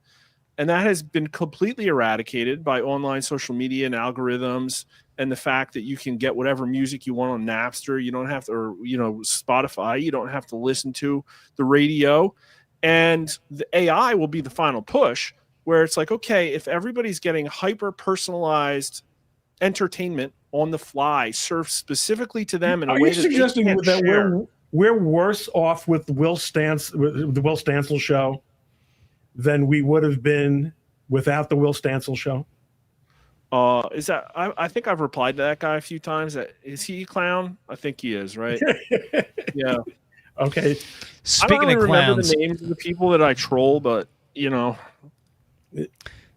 how can we bring ourselves together with art, with music, with movies, with TV when now we're going to this is Valiant's main show. Now we're coming on to the Valiant Renegade show. That's the question. Yeah. Well, one of the things that has been so popular this week that Trump has this was the most unexpected thing that he got raked over the coals for, I think, was this. And I can't, of course, play the audio because it's Kenny Loggins' Danger Zone. Our friend out there on X, Zerius, made this meme, and everybody attributed it to Trump, and it was priceless. And, of course, Harry Sison can't stop talking about it. And maybe this is what will bring us together. It just might. It just actually might. It's actually hilarious as hell. And here's the thing: is that some of the responses to this have been pretty funny from that regard, and some of the people, the left can't meme. I'll pull this up. Zerius, this is Brian Krasenstein's retaliation of him doing an AI video that went over like a fart in church. No surprise there. By the way, here's some of these fun little boom booms on a boat. But point being is that, people keep trying to get around the reality of this. And this is the administration isn't distracted. I don't really care so long as they're not bringing poison into our country. It's important for the American people to recognize these are narco-terrorists who are trying to bring poison into our country and kill our citizens. What happens to them, I don't really care so long as they're not bringing poison into our country. And this is the thing. The left is consistently trying to distract into things that really doesn't matter all that much. I mean, Trump sharing a meme on social media, right? This is kind of one of these things. Here's Hakeem Jeffries. With piles of, which showed him with a crown. Hakeem Jeffries, always with the sourpuss. Yeah, he looks so much better with a sombrero on. Which showed him with a crown, flying in a plane, bombing the No Kings protesters with piles of waste. It's a family program. I'll use that word. House Speaker Mike Johnson says that it's just Trump using social media and satire. Satire is the word that he used to make a point. How do you see it? This is the most depressed looking man in America. That video is deeply unserious, deeply unpresidential, and deeply un-American. Yeah. But unfortunately, it's the type of erratic, extreme behavior that the American people have continued to see from this president and from this administration from the very beginning. And of course, it's no surprise to us that House Republicans continue to behave as nothing more than reckless rubber stamps for Donald Trump's extreme agenda that's hurting the American people, and of course for his extreme behavior that they continue to whitewash. Speaker Johnson. Wham, wham, wham. Here's the thing. These people are trying to distract the American public from the fact that they, the Democrats, are responsible right now for the continued government shutdown. And, part of the angst... You see their tweets? If you make the mistake, if you're on X, of ever letting the For You tab govern what you see, then you'll see the entire Democratic Party messaging system. That's all that X feeds you in the For You tab now. And they have these prepackaged tweets where they seriously are out there trying to suggest that the Republicans are responsible for the shutdown. Mark, has there been movement on that just by pure repetition? No, that was what's great really question. I was going to wild. ask that next. Yeah, so they shut down the government. There was the Charlie Kirk assassination. They shut down the government. They got a deal in the Middle East, and nothing's changed. That's the weird thing, is that his numbers just really haven't moved at all. The biggest shutdown in history, late 18 to early 19, Donald Trump lost about 10 points in net favorability, and it stayed down for about a month after, and then rose back up. But then everybody was like, well, no, it had no impact on me. It wasn't as bad as they said it was. And then the polling's been saying that people want the government shut down. And then we just did another set of polling, and it's like, keep the government shut down. I think it was like a 70 or 80% number. Now, I think a lot of that is that people are okay with the government being shut down. They think the Democrats have valid demands, but then they're like, it's totally impossible to parse. But the Trump approval is just unchanged. And so I think people are totally beyond caring about crying park rangers not getting their checks. Yeah, I think, Mark, I think that is a large part of it. I think that one thing Trump has succeeded in doing is making people see how much of their money has been wasted by government and how little they bet. Because you see the people who are whining about the shutdowns are a privileged cast of union members and government employees who are making very multiple six-figure, compensation. It's not the folks they know. Not the folks they know. So what they tried to do? They tried to say, "Oh, soldiers are not getting paid. Soldiers are not getting paid," and that's you know what? The military class is not mixing with the people you're polling. That's a different group of people. The military class it's a problem in our country, but it's not representative of our country. No. Look, I think there's something different about this shutdown too that is kind of weird, is that we ask in advance of shutdowns, like, how likely is it that the government shut down? People used to be like, oh, not very likely. Oh, going into this one in the spring, I think it was in the low 60s of people who said it was likely the government was going to shut down. So then we kicked the can. They actually did it. Chuck Schumer choked, and then we got the one big beautiful bill. So we had a budget reconciliation law go through. Mm-hmm. But then in advance of this one, the number didn't go down. It went up. Like 70% of people are like, yep, this is the one. We're going to definitely shut down. And so I think it's like this has been a sword of Damocles. They knew it was coming. And I think they're okay with duking it out. Like, right direction polling hasn't changed at all either. And so this is existential politics here. This is that would seem to favor Republicans then. Right. I was thinking the same thing, but I think what Mark is saying is that the amazing thing is it doesn't really right now have coattails for the Republicans politically. But these are nonetheless Republican. It's true, Mark, as you've said before, so much of what has to be done, Republicans don't have the balls to do, but they can. It's still it's their agenda. Even if they don't come through on it, the Dems just need to do it. Yeah. But here's the thing: the Dems can't even bring themselves to say well, maybe illegals shouldn't have health care. They can't. Right? They can't even utter those words. No, they can't. Wait, let me play this for you. Give you an idea. This is a conversation recently this week on this topic. These protests were overwhelmingly white. They were overwhelmingly elderly people, older people. Now, again, Talking about the No Kings protests from a few days ago. Oh, the Okay. old people. They emptied out the senior citizen centers. Oh, that was look. Yeah. Everybody at the No Kings protests, they all drove out from the villages in Osceola. Right.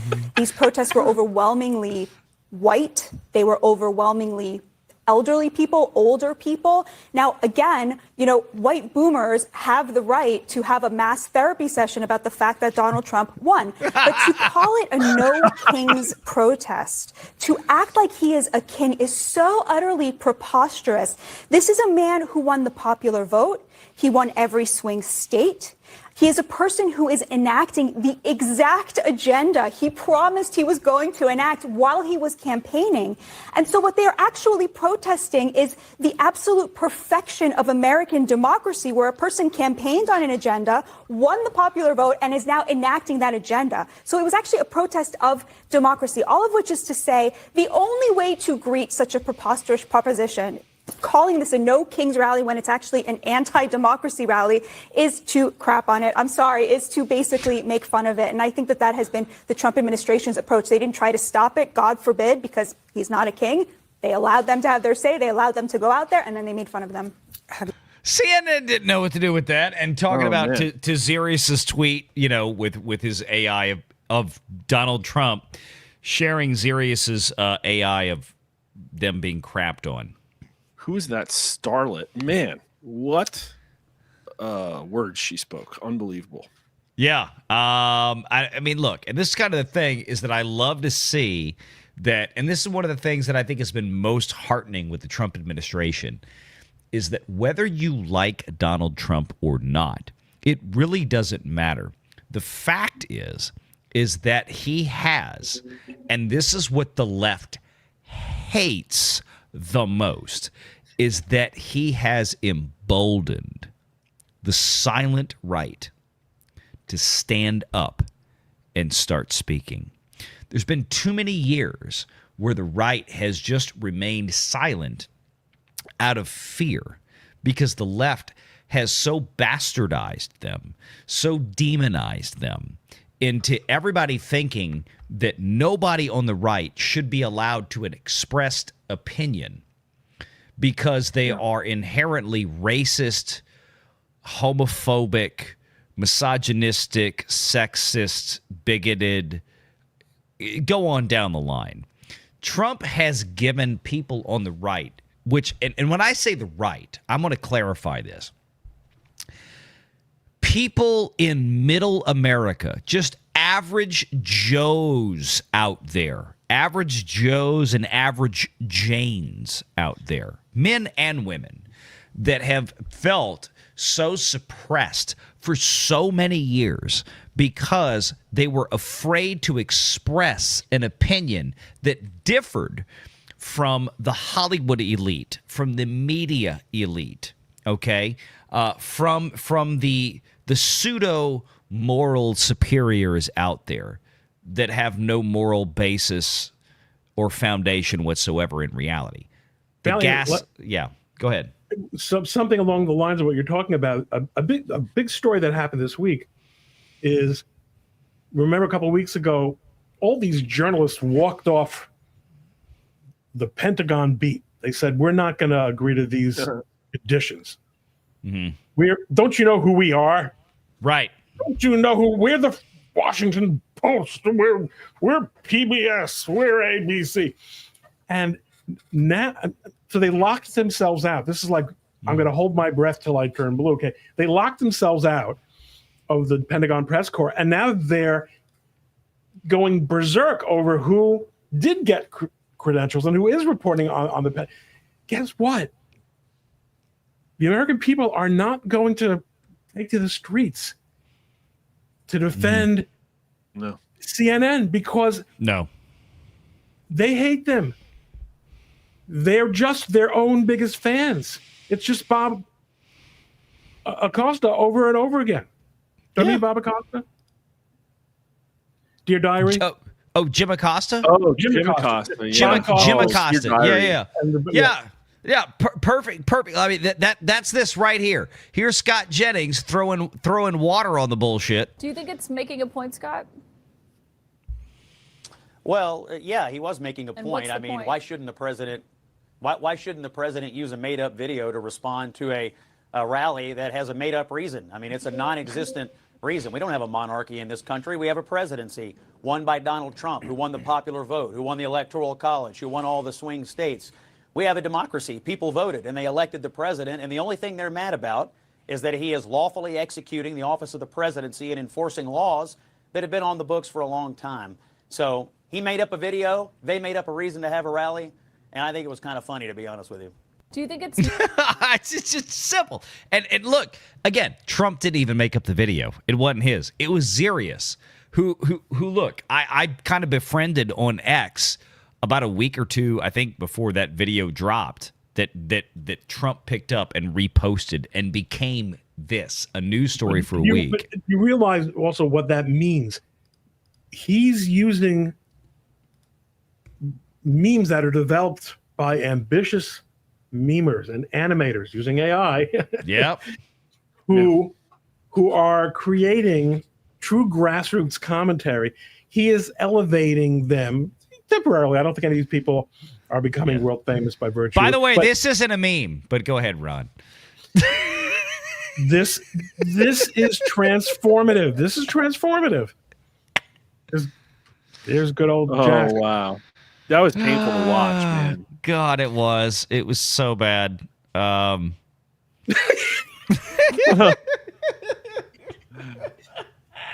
He accidentally took 2 Adderall instead of 1. I think actually he forgot to take the plunger out of his rear end. Speaking of so many dongs in a show, that's that. There's so much weird stuff. Look, here's another one. I'm finally to the point now where I can play this because we've set it up enough. Jeff Daniels, who is an amazing actor, went on to MSNBC to talk about Donald Trump's poop video. And of course, it didn't take long for the internet to just go ahead and do the most simple thing imaginable and put Jeff Daniels, one of the most famous poop scenes in Hollywood history, right next to it as he delivered this speech. I would like to think that things like decency and civility and respect for the rule of law and respect for things that are bigger than you, including the office of the presidency, which is different than a monarchy, will matter. First, it will be about the economy. It always is. Carville was right. It just is. And that's okay. But I think then people will start to go, well, maybe it wasn't worth it. And by the way, do we really have to treat people like that? You know, the meme that he had where he was flying with the crown and the, spewing or excrement all over the people down below. The country, America. Yeah, he tried it with Lincoln. No, not the leftist, the Harry Sissons of the world. Harry Sisson was specifically called out in that video. All the little weirdos out there, but yeah, I just thought that he plays guitar later in the clip, but I thought it was hilarious the fact that somebody threw this in. I would like to think that things like decency and civility and respect for the rule of law. I mean, it's just perfect. It was absolutely perfect. Snuggie Jr. asks quite appropriately in the chat, why are we interviewing Jeff Daniels on this topic? Yeah, exactly. Was he just like out front drinking out of a paper bag, and they asked him to? Here's someone who can. I mean, what? Why not Valiant Renegade? He's got things to say. Crazy. Yeah. We're like 200,000-300,000 people are going to wind up seeing that interview. That's like about it. These people are so broken up that they aren't the center of attention anymore. They literally destroyed their own credibility themselves And now Right. they don't know what to do about it other than just whine. It's sad. I love it. It is. And for those of y'all wondering, here's the full clip from the Piers Morgan uncensored show with our old boy Harry, who Zirius made a video that Donald Trump shared of him getting pooped on. By the way, I'd be happy to answer the question about whether or not a high-ranking Democrat has used this rhetoric. Who is Kamala Harris? I know. I want you to answer all the questions. I want you to answer all the questions. I have a question for you. Who is Kamala Harris? Wait. Answer all the questions I just gave you. And can you name me when Kamala Harris said that Donald Trump is Hitler? Who was when did Kamala Harris? Great. Of course, that is Jack Posobiec on the far right there, who is going back and forth with Harry. On the far right. Was Kamala Harris last year a high-ranking Democrat when she was When the did party Kamala nominee? Harris call Donald Trump Hitler? October. This was a very, very bad move by Harry. Here we go. Of 2024, Kamala Harris said on the campaign trail, Donald Trump vowed to be a dictator on day one. His former chief of staff said he wanted generals like Hitler's. Donald Trump openly admires dictators, including Adolf Hitler. Last October, that was... Watch Harry. Harry, never ask a question you don't already know the answer to. That's right. Day one of law school, right, Ron? Maybe let's go with that. Day one of trial. said on the campaign trail from the Democrat. So Kamala Harris said this during the campaign, during the closing days of the campaign. It was her final campaign pitch. Is that high enough ranking for you? You guys, you supported her for president. Exactly, because there have been reports the person that Donald you Trump supported for president is someone just relax, who was Jack. campaigning by calling. Let me say this real quick. A lot of people are pissing and moaning, like, why does Piers Morgan invite such an overgrown, immature baby man child onto the show who acts this way, who clearly is just not developed enough to handle a situation like this? That is why Piers Morgan invites him on the show. That is precisely why, because he knew exactly what he was going to get with this absolute douchebag dipshit. I'm sorry, Ron. Go ahead. No, exactly. Look at all the plays that this clip is getting from Piers Morgan. Yeah, that's it. It gets worse. Trump Hitler. Jack, you're so disingenuous when you bring this stuff up. You wait, can't even acknowledge the fact that your own candidate. Wait, guys! I can't take this many at one time because I need to get a Xanax, and I'm feeling overwhelmed. I just can't. Was on the campaign. She got a video about it. It's on her Facebook, or it's on her Twitter page. Let me offer one here, which is Hillary Clinton. Harry Sisson has taken way more dongs than this channel has from foreign currency. Let's put it that way. Hillary Clinton literally compared Trump's rally in Ohio last week to Nazi leader Adolf Hitler's speeches. Piers Morgan is now dunking on his stupid ass guest. Speaking of the Texas Tribune Festival in Austin, she made reference to Hitler's speeches, which saw people raise. Wait, let me just work it in. I can't. It's not all at one time. I don't have enough Astroglide. Their right arms in the air in the Nazi salute. I remember as a young student, trying to figure out how people basically got bought in by Hitler. She said, how did that happen? I'd watch newsreels and I'd see this guy standing there ranting and raving and so on. It happens all the time. Oh, God. It's so bad. And of course, there have been some memes made from this. Oh, no. Oh yeah, just a couple. Not many, not a whole bunch, but there's a few out there. I got to scroll up. I have saved so many things in the last few days, and we've got to get to the Indian trucker here. Earlier we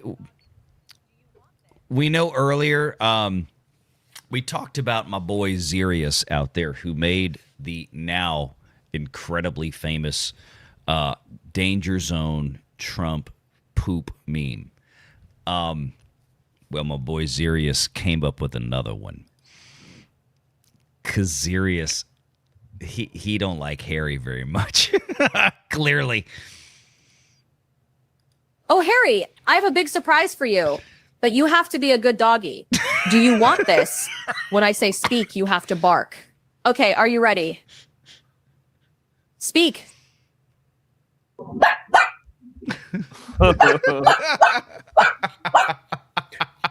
That just ain't right. No, it's not. But it's funny. We're going to play it anyway. All right. So there we go. Just real quick, get on over there. If you enjoyed all the fun Trump meme stuff this week, this is the guy that did them all right here. Zerius over there on X. Can't thank him enough. He's been hilarious as hell. So, look, the thing for me is looking at everything that's going on and realizing that, the left can't meme. Trump is definitely winning the social media environment. I think the left keeps trying to do it, but no, they're never going to. Yeah, they lack no idea what you're talking about. I'm asking, are these people have they arrested and deported any American citizens? Doesn't matter. They have? Oh, they've deported. Which one? Which one? Which one? Which one? Which one? Oh, yeah, look it up. Look it up. Oh, my God. They're arresting Americans everywhere. All the Americans. Hide your kids, hide your wives. They're arresting all the Americans out here. Whoever I am. You forgot my name. Again, it's exactly as you I'm not going to go through the whole 6-minute clip. But the point to say is that the people that are out there at these rallies protesting this is from Nick Sorter, obviously, clueless. They have just been fed a bunch of lines and propaganda that they go out, they recite on the street corners. And then when they're actually challenged, they come up with nothing. What else do you do, right? What else do you do? Or they're you have very people... fascinating. It is a hive mind, and they work in very weird ways. And I try to spend a lot of time to understand it. But I think they use Reddit for Reddit politics for narrative R&D that aggregates the lefty articles in places like the Atlantic. Mm-hmm. And then the people who type out the morning talking points go onto Reddit and see whatever crap got thrown at the wall sticks. And I think that's literally how they come up with what they're going to focus on. It's really bizarre. Yeah, they don't use their brains. They don't, and we get fun stuff like this too. No, it absolutely doesn't work. I'm from the hood, okay? So when a bully comes, if there are no rules, you literally have to figure it out. So Donald Trump has changed things, and people trying to do what's always been done is not going to work. And I think that's why Democrats are losing black people. That's why they're losing poor people, because poor people, all they want is for us to fight. So if you hit me in my face, I'm not going to punch you back in your face. I'm going to go across your neck. Yeah, they did that to Charlie Kirk. Mm. Jolanda. Democrat Texas House Representative running for U.S. House seat, Jolanda Jones, go across their neck. They literally just did that to the nice guy, Charlie Kirk. And she's calling for more of it. Okay. But yeah. Because we can go back and forth fighting each other's faces. You've got to hit hard enough where they won't come back. And so, for the same way I went to New York and spoke with government. You got to hit hard enough to where they don't come back. Let me tell you what. I think we're at the point now in 2025 where the people on the right have been putting up with this, listening to this, hearing this for so long. And not just the right, but we're talking about middle, average, run-of-the-mill, normie America out there. People that aren't even political, right? That don't even vote. Listening to stuff like this and going, you know what? We're not doing this anymore. And if y'all are going to go down this road, then maybe we should think about going down this road too. And I don't want that to be the case. I'm not calling for anybody to do that. But my point is that there's only so far that you can push a lot of people before they just go, you know what? Fuck it. You know what, Valiant? I'd be lying if I said I didn't have similar thoughts. Mm-hmm. But you know what I realized when I thought about it, who's their Charlie Kirk? Who matters to them that it would be worth it? And remember, there are so many imbalances here because they have all the institutions, they have the corporate media. So the right can never get away. Just like any demonstration by the right is turned into a riot and an insurrection.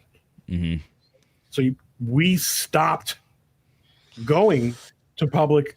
We stopped having public events. Do you realize that? Yeah. Yes. We stopped because we realized they're all trapped. They're all laced with feds and with Antifa. Okay, we lost that. But let's just say someone got crazy.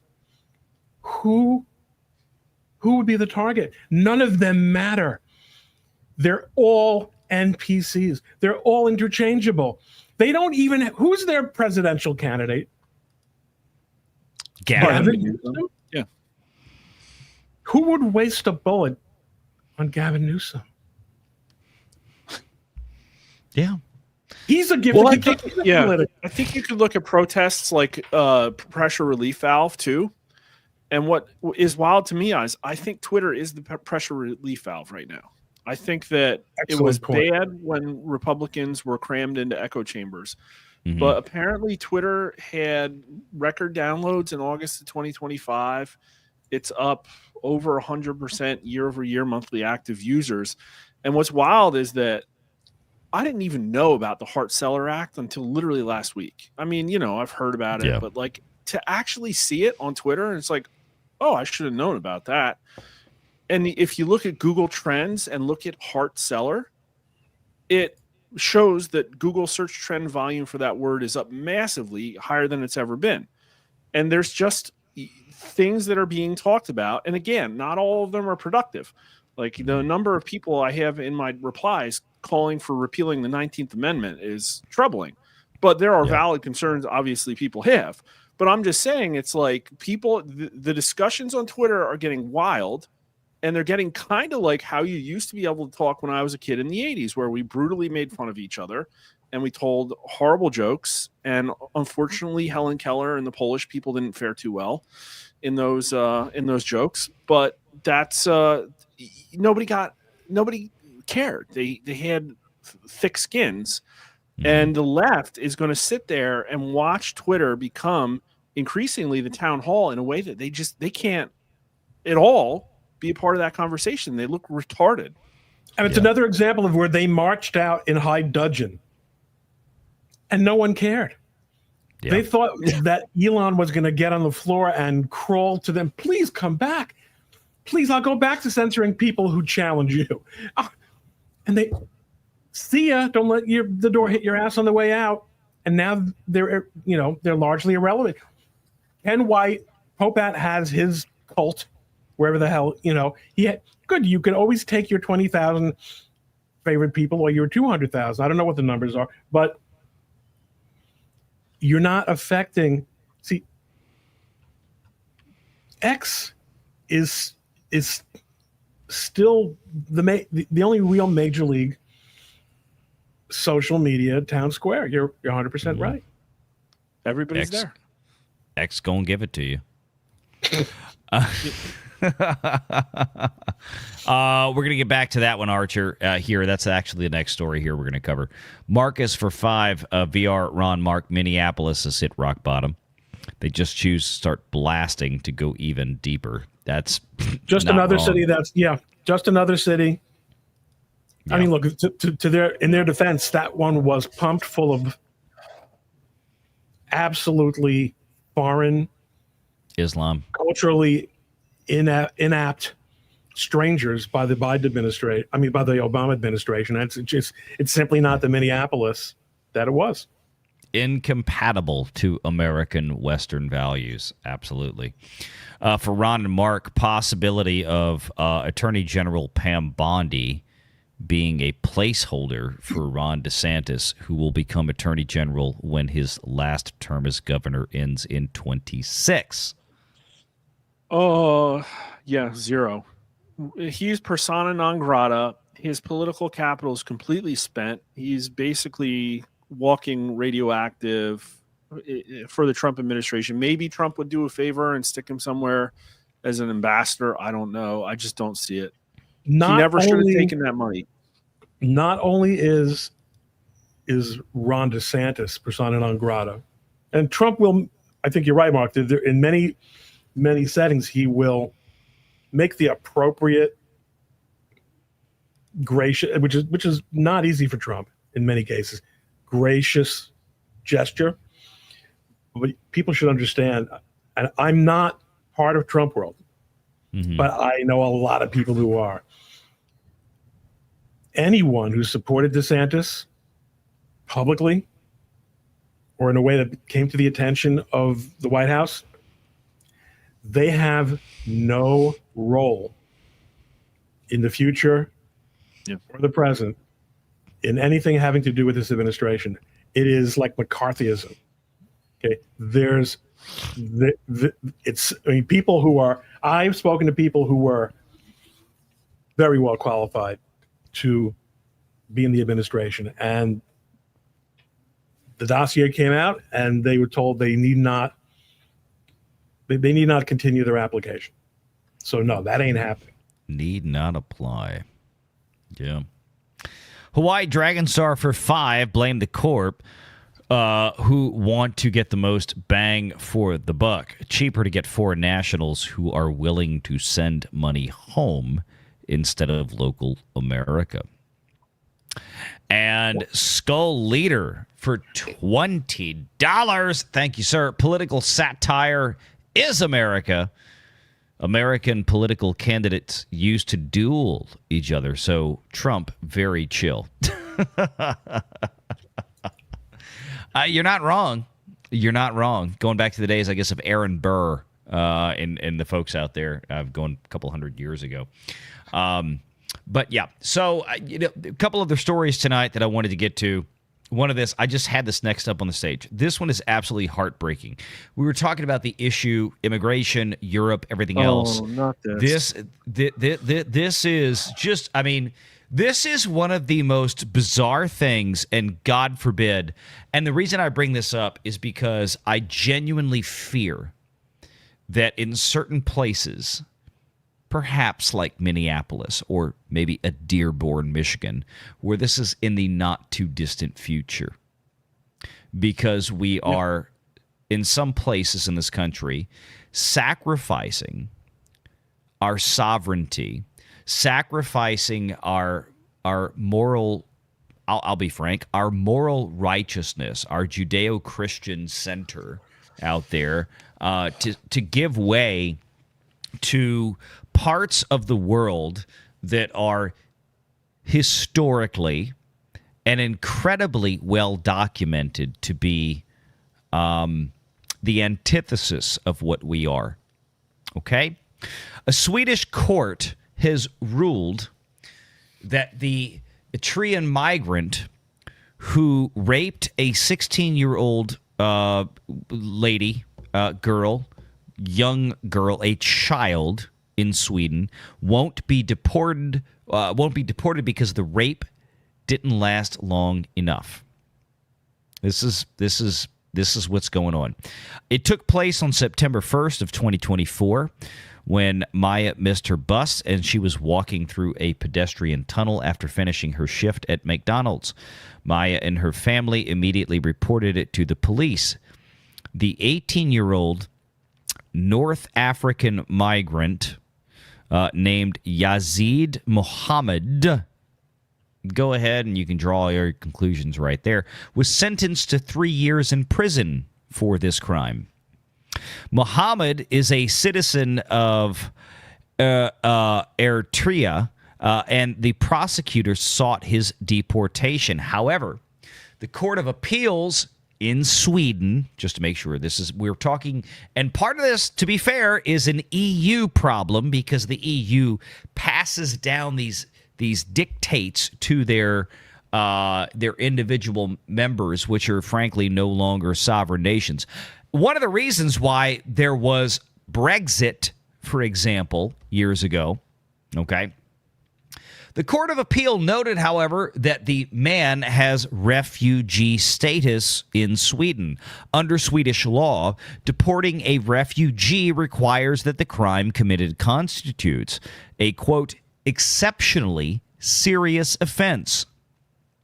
You know, I don't know about you, but here in the first world, here in moral society, a 16-year-old girl being assaulted in such a violent, horrific manner would constitute a serious crime. But I digress. And that allowing them to remain in Sweden would pose a, quote, serious threat to public order and safety. I think in this case, the accused, having been found guilty in a court of law of this crime in Sweden, might just rise to that occasion. The rape of a 16-year-old was not deemed serious enough to justify deportation, with the Court of Appeal citing, among other factors, hang tight, no shit, the duration of the rape in its assessment. Yeah. He didn't violate this young lady for a long enough period of time for it to warrant deportation of this third world filth. Where the hell are we right now?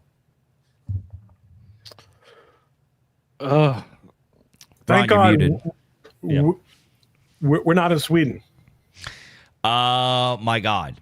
Thank God we're not in Sweden. Thank God we're not in Britain either, because that's they're not that far off.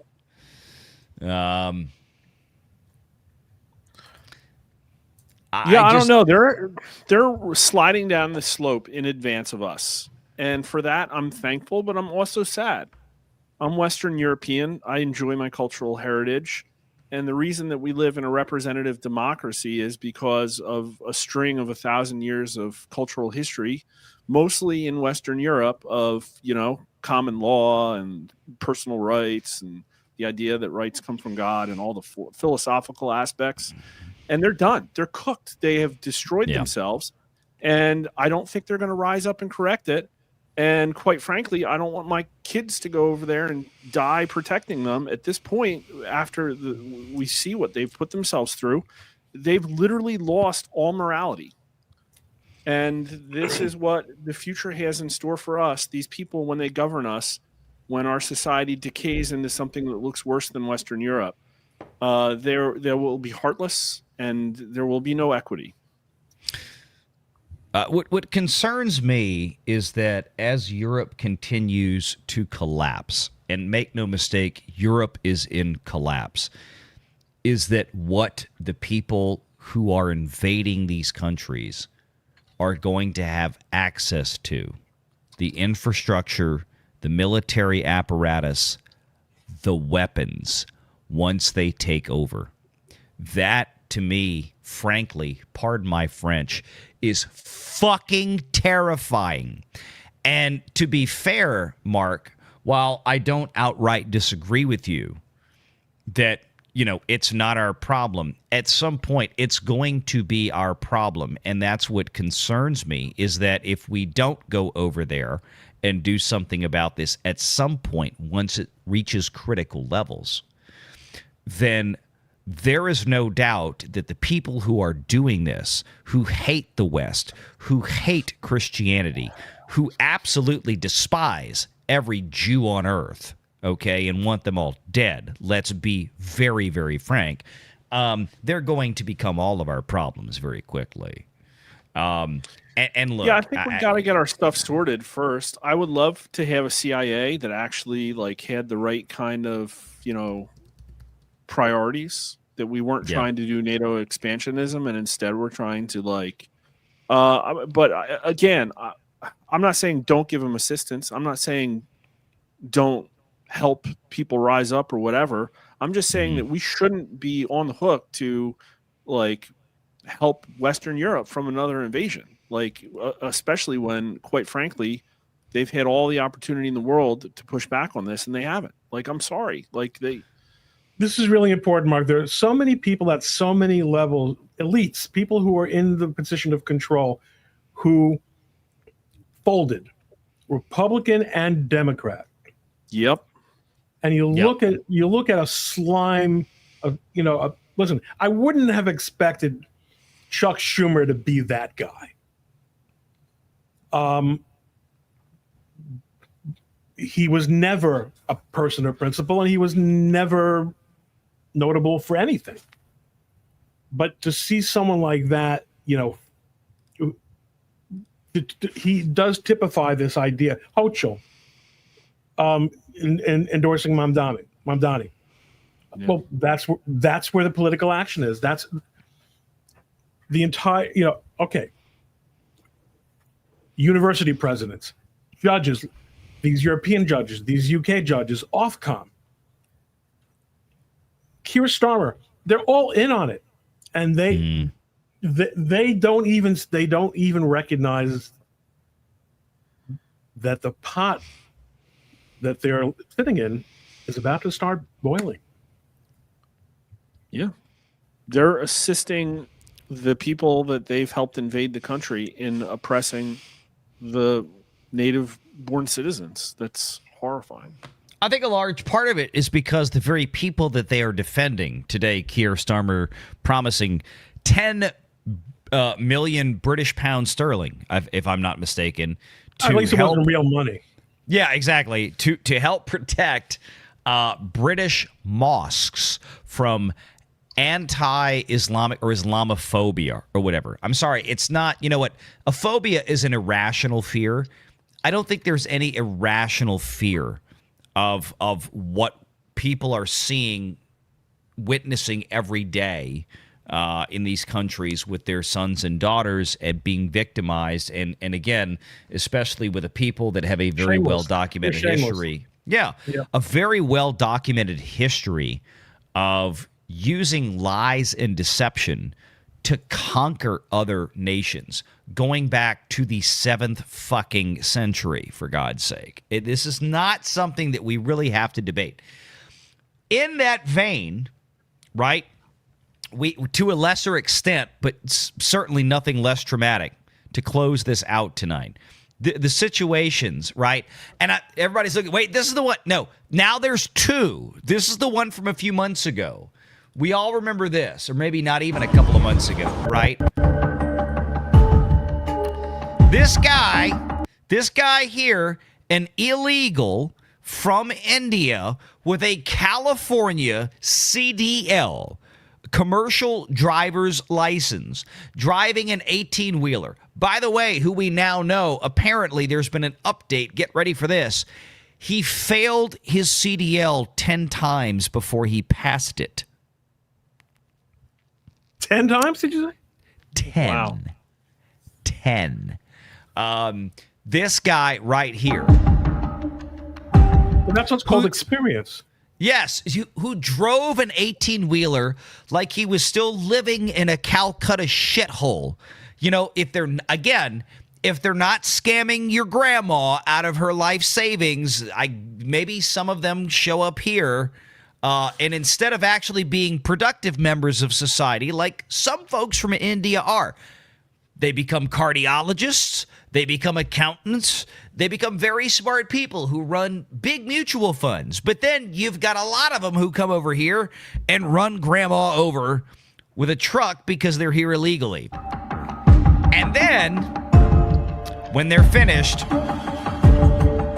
and people are dead, no lessons learned. They have a look of mild annoyance on their face for being delayed after murdering 3 people. Okay, so we all know that story. Here's the shitty part, is that we've had another one. That was the non-shitty part. That was the non-shitty part, right? Yeah. Now we have another one, right? We have another one here going on this week, sponsored by Gavin Newsom of California. And here's the guy who killed 3 more people this week. An illegal from India driving an 18-wheeler with a California gifted CDL.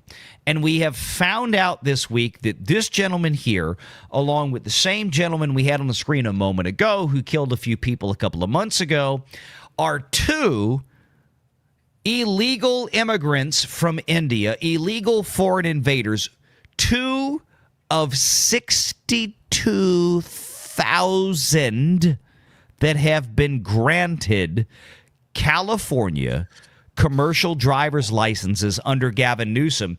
And guys, guess what? Gavin Newsom is now blaming Donald Trump for this. I am not shitting you. Of course. Listen, see this? Unbelievable. Here on my other side. And here it is. Gavin Newsom blames the Biden administration and now Trump, it's an extension to this, for letting Indian illegal alien Jasanpreet Singh drive a semi-truck in California and ultimately kill several people in a crash this week. Here we go. The federal government approved and renewed this individual's federal employment authorization multiple times, which allowed him to obtain a CDL in accordance with federal law. Gavin Newsom. What a shit. The guy's a piece of shit. That's the quote. That's the quote. Yep. That's pretty bad. I mean, Ron Coleman, you're a lawyer. Are driver's licenses issued by the federal government as a matter of right, or are they privileges through the states? Well, it depends on whether you're traveling or driving. We got the soft sit and answer right there. The sovereign citizen answer. My God. But here it is. Here's the video for everybody wondering. And again, going back to, here's the thing. I'm going to play this. Wham! I mean, God. Yeah, that poor white car. It's unbelievable. You saw that flame? And the people who died in the crash were an elderly African-American couple. 2 of the people. One was a retired high school basketball coach, and his wife, his poor wife. And again, people want to say, you know what? People in this country do this all. They get drunk, they get behind the wheel, they get hot. That's absolutely true, and it's a travesty. They shouldn't be doing it. Here's the point, gentlemen, and for the audience out there. This motherfucker should not have been in this country, and this motherfucker shouldn't have had a CDL. These people would have been alive if Gavin Newsom and the state of California would not like to promote themselves as a sanctuary state and grant illegals free access to not only the gifts of the Treasury in California with welfare and subsidies and everything else, but fuck it, let them vote, give them driver's licenses, hell, give them a CDL. Give them a commercial driver's license to put hardworking American truckers out of work. Let me tell you what, there's a lot of American truckers that would love to work more.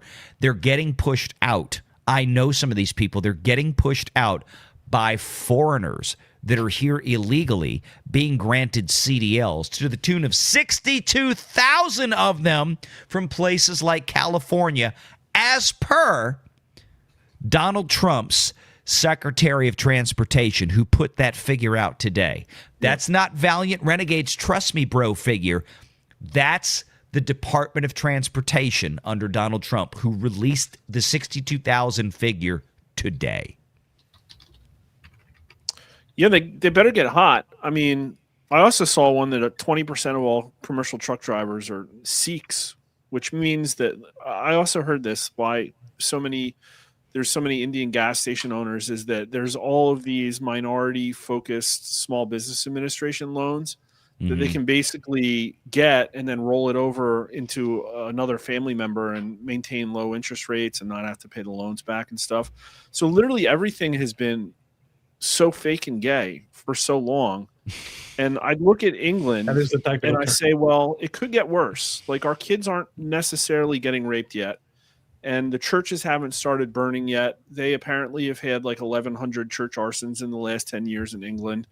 Like, those things could happen, but we still have a lot of guns, And we still are on the internet talking about these issues. We have Twitter in which we can talk with unfettered, candid.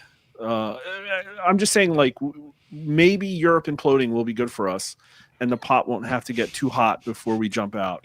Mark, I think you're right. Our future is not bound to Europe anymore. It's pretty much irrelevant to us. Mm-hmm. It really is, and we're America.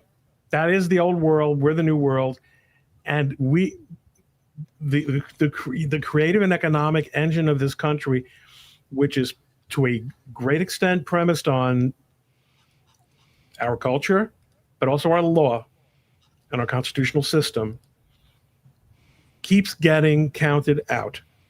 Yeah. It works magic. It does.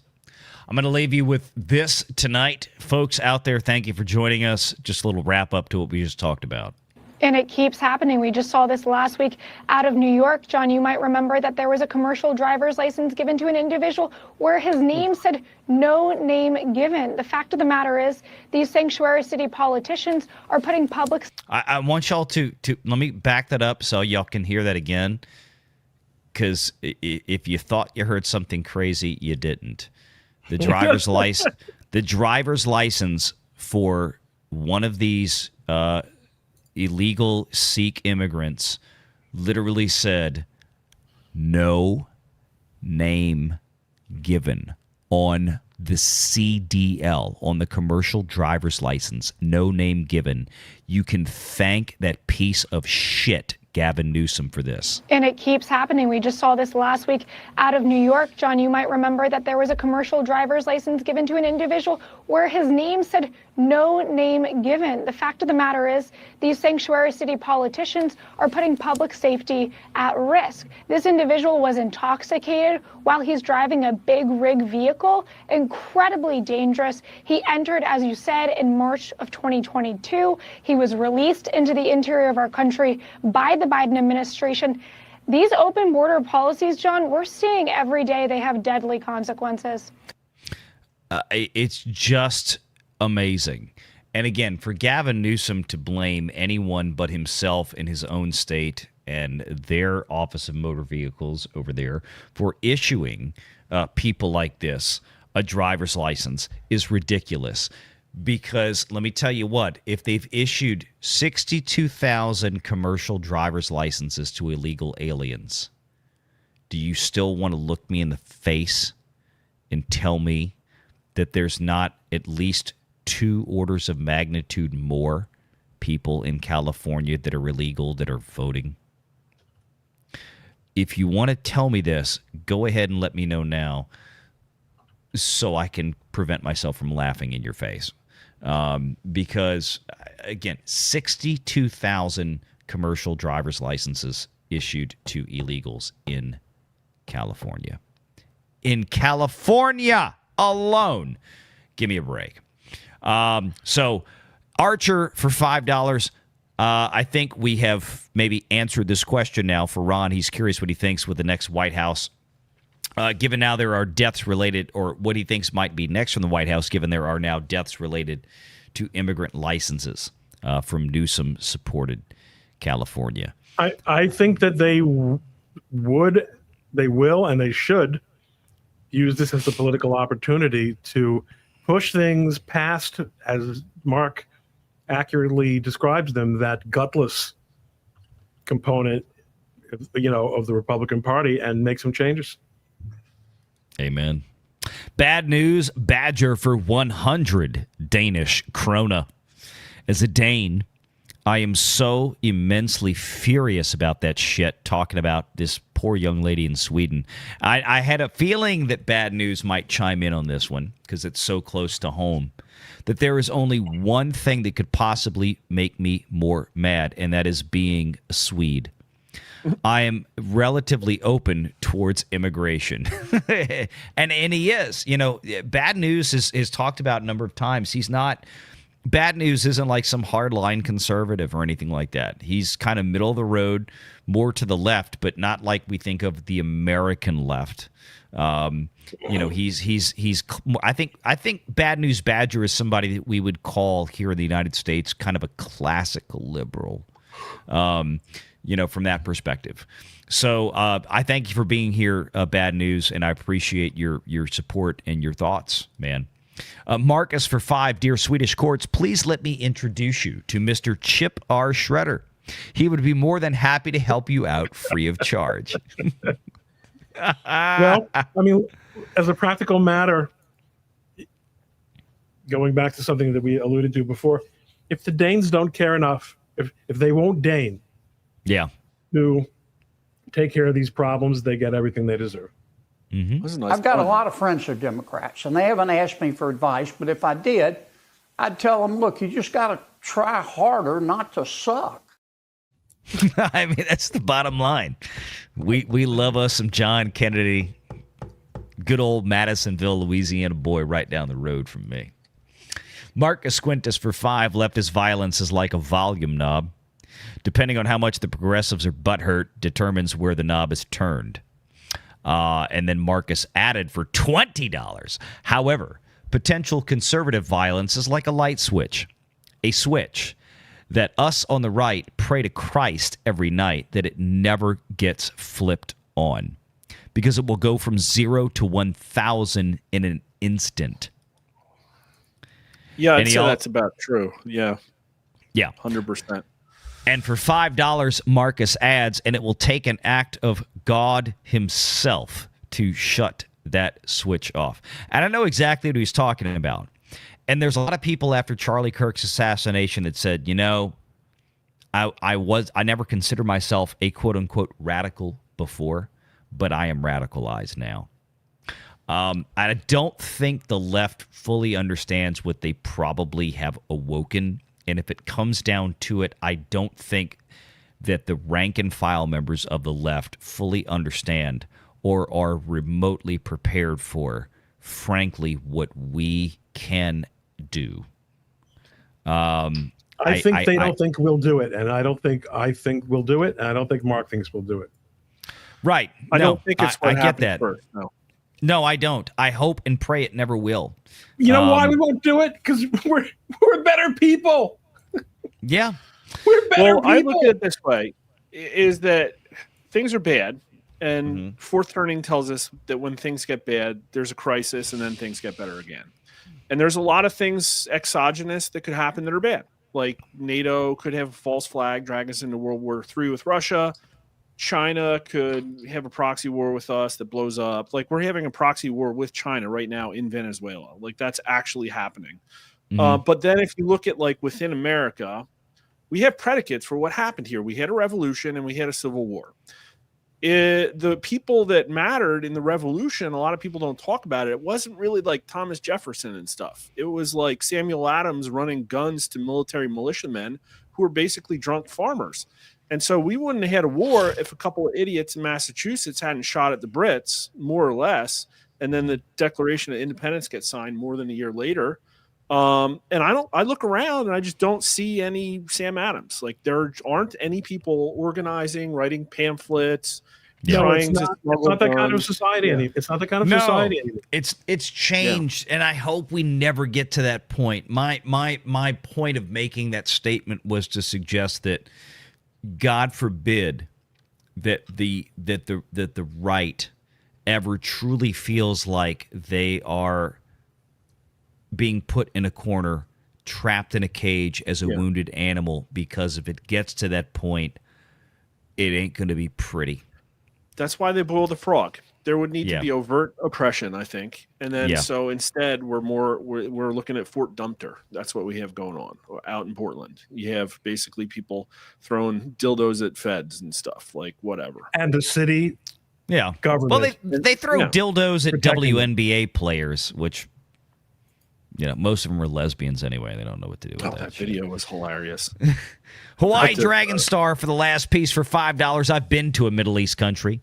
I would not give any of them a driver's license. I regularly saw 2 accidents every day on the same road. Dude, go look up videos of any random shithole in India driving on a road. Remember, India is not a Middle East country. No. I mean, India, it is a dump. Most of it is a dump. So, gentlemen, thank you for being here tonight. We appreciate you. Mark Mitchell and Ron Coleman. Go check these gentlemen out. And for the folks out there watching tonight on the Renegade Nation, please make sure that you subscribe to this channel if you have not already. And also make sure you follow us on X, as well as Ron Coleman, reversed on camera. Ron Coleman over here. Ron Coleman up here and Mark Mitchell over. No, Mark down there. Mark Mitchell and Rasmussen Reports, the most accurate pollster out there in American politics and the cultural zeitgeist. Gentlemen, thank you for being here. Any final thoughts you want to impart? Anything you want to plug you got coming up before we close? No, sure. I'll go for. I put a video out. Oh, sorry. Go ahead, Ron. No, I'm using up all the time saying I have nothing to say. Oh, nice. Mark, the floor is yours. Yeah, I haven't been here a while, so if you guys aren't familiar, we are the anti-establishment pollster, and we hate Democrats and Republicans equally. So it's Rasmussen _poll on Twitter. Yeah, definitely give a lot of heat to the Republicans. Our latest video today is the first ever polling that anybody ever did about hospital protocols for COVID. And yes, Americans have a lot of concerns that the protocols might have been killing patients. So go check that video out. We're going to stream tomorrow talking about economic populism sometime in the middle of the day. Rasmussen _poll. Awesome. Ron Coleman, anything you want to add? It's been an incredible simulation of reality as ever. Thank you for joining us at the hip. Absolutely. It has been awesome, and we appreciate everybody hanging around. We'll give you, let's see. What can I give you here? A little bit something funny at the end. We always like to go out with a little bit of a joke. I tell you what, I haven't done this one in a while. Everybody loves the Eric Cartman stuff, so here's some South Park as we clear out the door. My mom is so poor when she heard about the Last Supper, she thought she was running out of food stamps. My mom is so poor, she waves around a popsicle and calls it air conditioning. My mom is so poor, she opened a Gmail account just so she could eat the spam. My mom is so poor, she uses Cheerios for earrings. Dude, my mom is so poor, when she gets mad, she can't afford to fly off the handle, so she gotta go Greyhound off the handle.